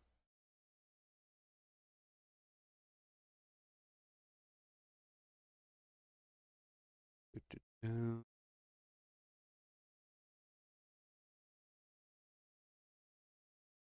Okay. Enjoy your alert, Kenny. We'll be done relatively soon anyhow. I already established they eat rocks. You could probably get it off rocks as well, to be honest with you. But let's see here. Darn green leafy vegetables, tofu with calcium, which is kind of a no-go for fantasy, soy milk and orange juice, and a few others. Also, hey there, Carlos. Welcome in. Have you saved? Yes. There we go. We are saved now at the very least, but welcome to the cabin. Hopefully the evening's going well for you. We were just discussing whether or not a drow vegan diet would have a high amount of calcium in it, which I'm pretty sure it can, but it does kind of require a little bit of fiddling to make it work. But how are things on your side?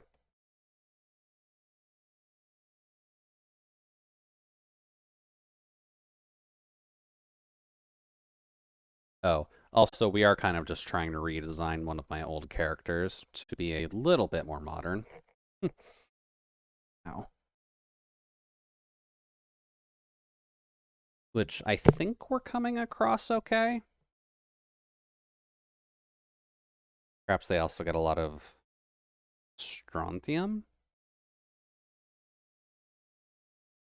Name doesn't ring a bell, but not too surprising considering I'm not exactly a human anyway, so I don't need to worry about those.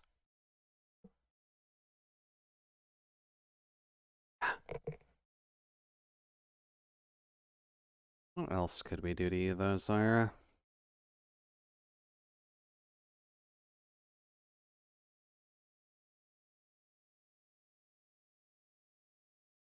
Tattoos with fishnets would probably be a little bit too much. And fishnets at least have some level of consistency that tattoos would get annoying to redraw with. Sort of acts like calcium and can stick to the skeleton easily.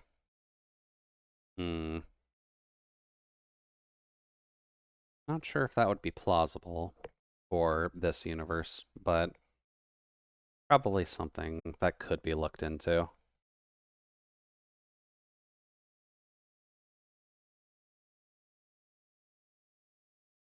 Also, it's worth a check, but Dewey's still going, right? Oh, no, Dewey rated into Kin, and I guess Kin rated into me. Okay, that works. I'm actually surprised Dewey actually ended early. I figured she would go a little bit longer for her B-Day.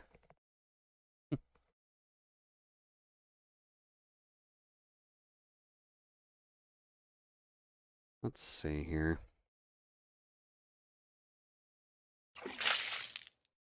Oh, thank you, Omega. I think the only other thing that would be needed on this would be gloves, but we can't really add gloves to the doll. Okay. But functionally, what we would end up having is just...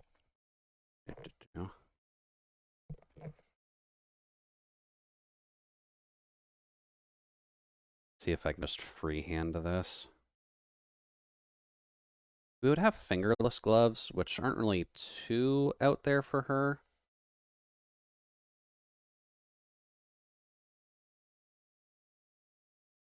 Yeah, and you think she's still partying elsewhere? Or elsewhere? Probably a good idea, yeah. If she's got, like, Shelby and everyone to chill with during this weekend, I'm sure she's having some fun in, like, Roblox or something.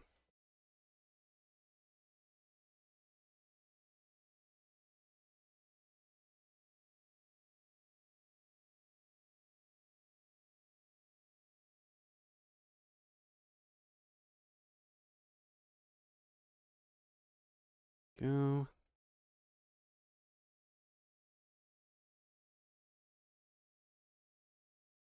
Fingerless gloves are always a good choice. Yeah. They keep your hands slightly warmer. You still have dexterity with your fingers, and if you ever need to punch someone, then you've at least got a cushion in the back end.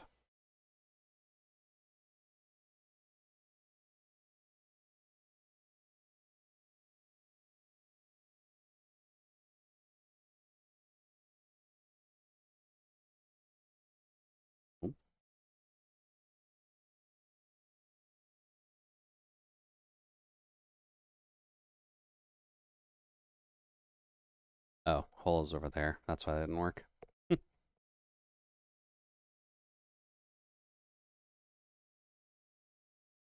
Let's see here. We're drawing it at this angle. Unless you're burglarizing some poor fool. Yeah, unfortunately, if you're trying to burgle someone, maybe fingerless gloves are not the best answer.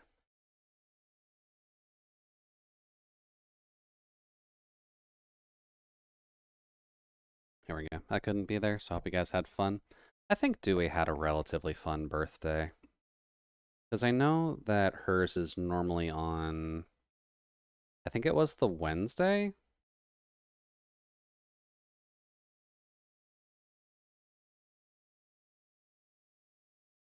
Either Wednesday or the Thursday. But that's it. Thank you, Solace. But she had some time to kind of hang out with friends IRL, and then Saturday was more of a birthday stream setting where she was able to just kind of relax with everyone and talk on stream.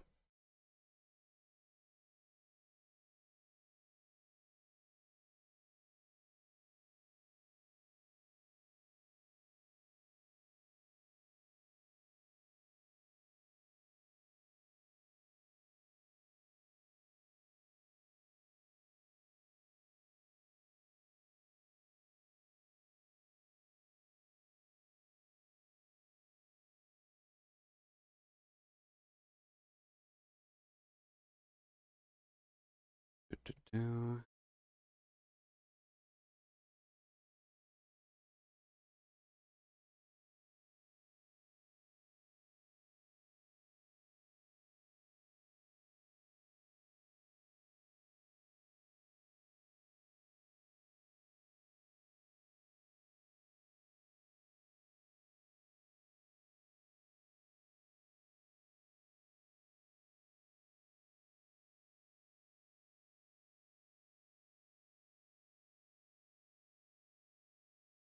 Man, this looks off. Um,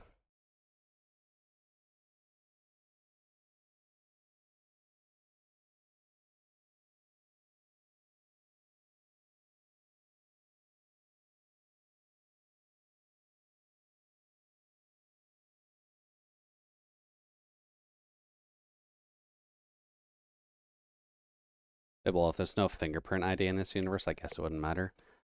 This universe would have fingerprint ID stuff, actually. Although Zoira would probably be an exception to that rule, because I'm not sure if her prints would actually be on file at all. That would require her for getting caught for doing something illegal in the first place, and she's not exactly a documented citizen. But that is something slightly different for her to worry about compared to everything else. This also isn't really a hand, now that I'm thinking about it, but that's fine. General idea is there.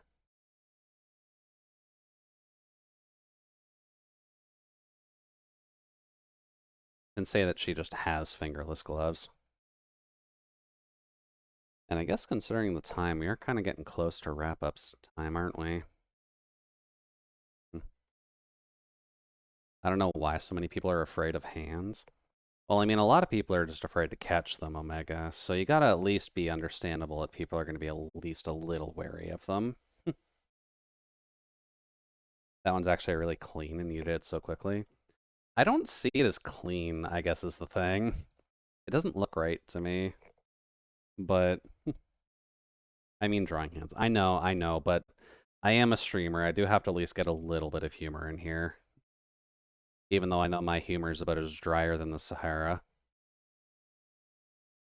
Shoot.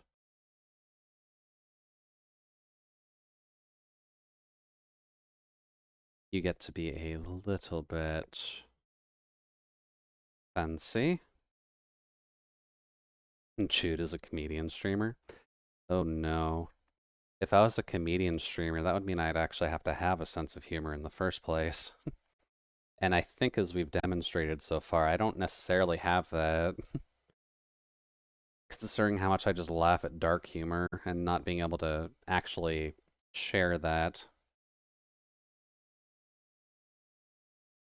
If only because of the fact that dark humor is not always the best answer when it comes to having a slightly family-ish friendly stream. And I'm going to put that in huge quotation marks because I just try to keep things comfortable. I do swear enough that it's not really a family-friendly channel.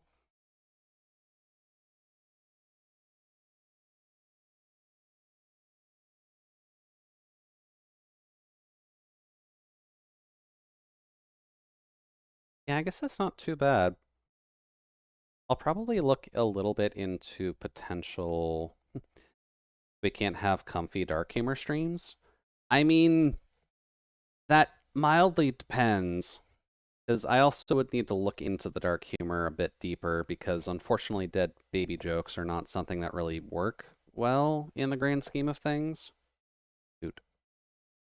And I'd probably want to learn a little bit better at how I can deliver dark humor compared to just laughing at what comes at me.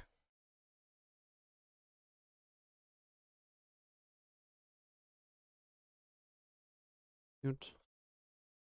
Because unfortunately, there's a time and a place for certain jokes, and you don't want to overstep boundaries where you can. Because you don't really want to hurt people by accident, and dark humor has a habit of doing that.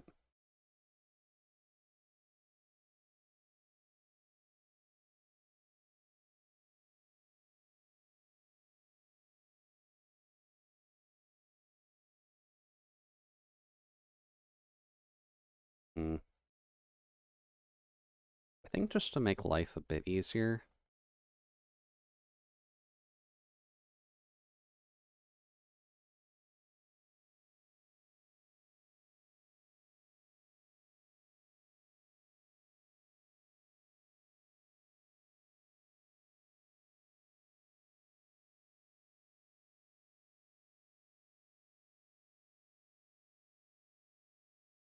There. So, considering we're getting close, actually, we're pretty much at uh, art tax time, because I think it's a good place to just kind of stop for now. There we go. Also because my neck is hurting and I need to go snap that. But I do at least want to thank everyone for stopping by today. And then, obviously, thanks to Kin again for the raid. I was half wondering when the day would come where Kin would raid me while I was doing an art stream, and we actually got to pass that now, so that's off the bucket list at least. But this is the end of my usual streaming week at least, so we'll be back again Wednesday with some Monster Hunter World. There we go, I'm remembering that at least. Thursdays will still be Digimon, Friday will still be Labyrinth of Galeria, and then Saturday we'll still be doing art, but I'm not 100% what we'll do, just because we actually got the Zoira doll done pretty much right away. Or at least the Zoira doll sketch, at the very least. But we'll have to take a bit of a peek at what I've got in my backlog, just so that way we can work on something. Whether or not we'd want to do a fully detailed Zoira doll right away, or if we'd want to just work on, say, a late birthday present for Dewey, since that kind of popped up a little bit too quickly for me to react to. But let's see here. Who is actually alive right now? Zay's going.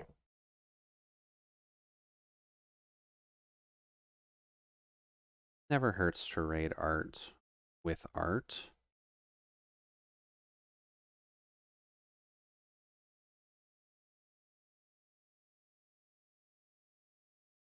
So Zay is going and Seru is going.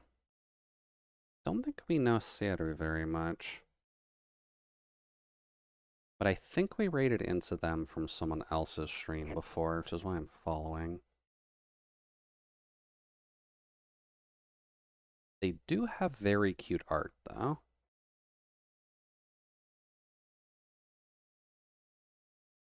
Cute. Think I followed Seru from my raid?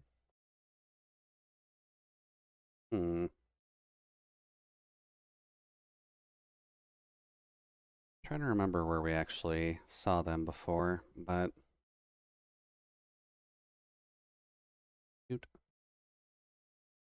I guess those are our two options. Either Zay, who's working on, I'm assuming, more commissions, or Seiru, who is working on, I think, stickers?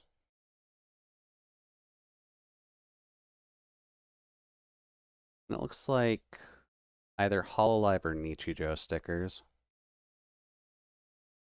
Hmm.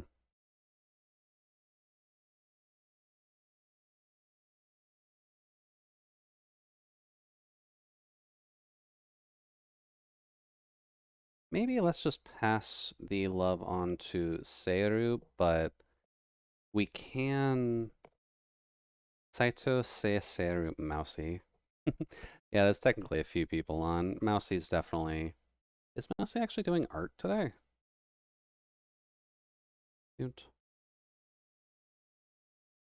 Because Mousy should realistically be asleep right now. Or the stream is off. Then, oh, there she is. Yeah, she's doing World right now. Dude.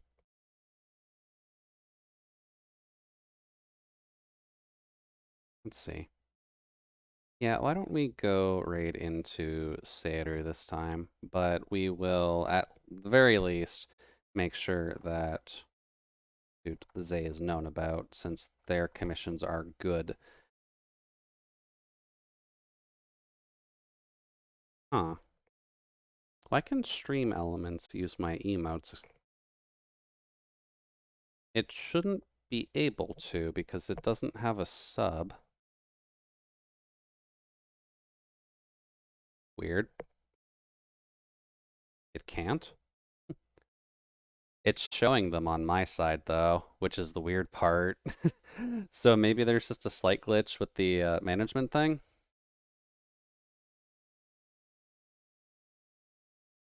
Let's see here. How do we spell this?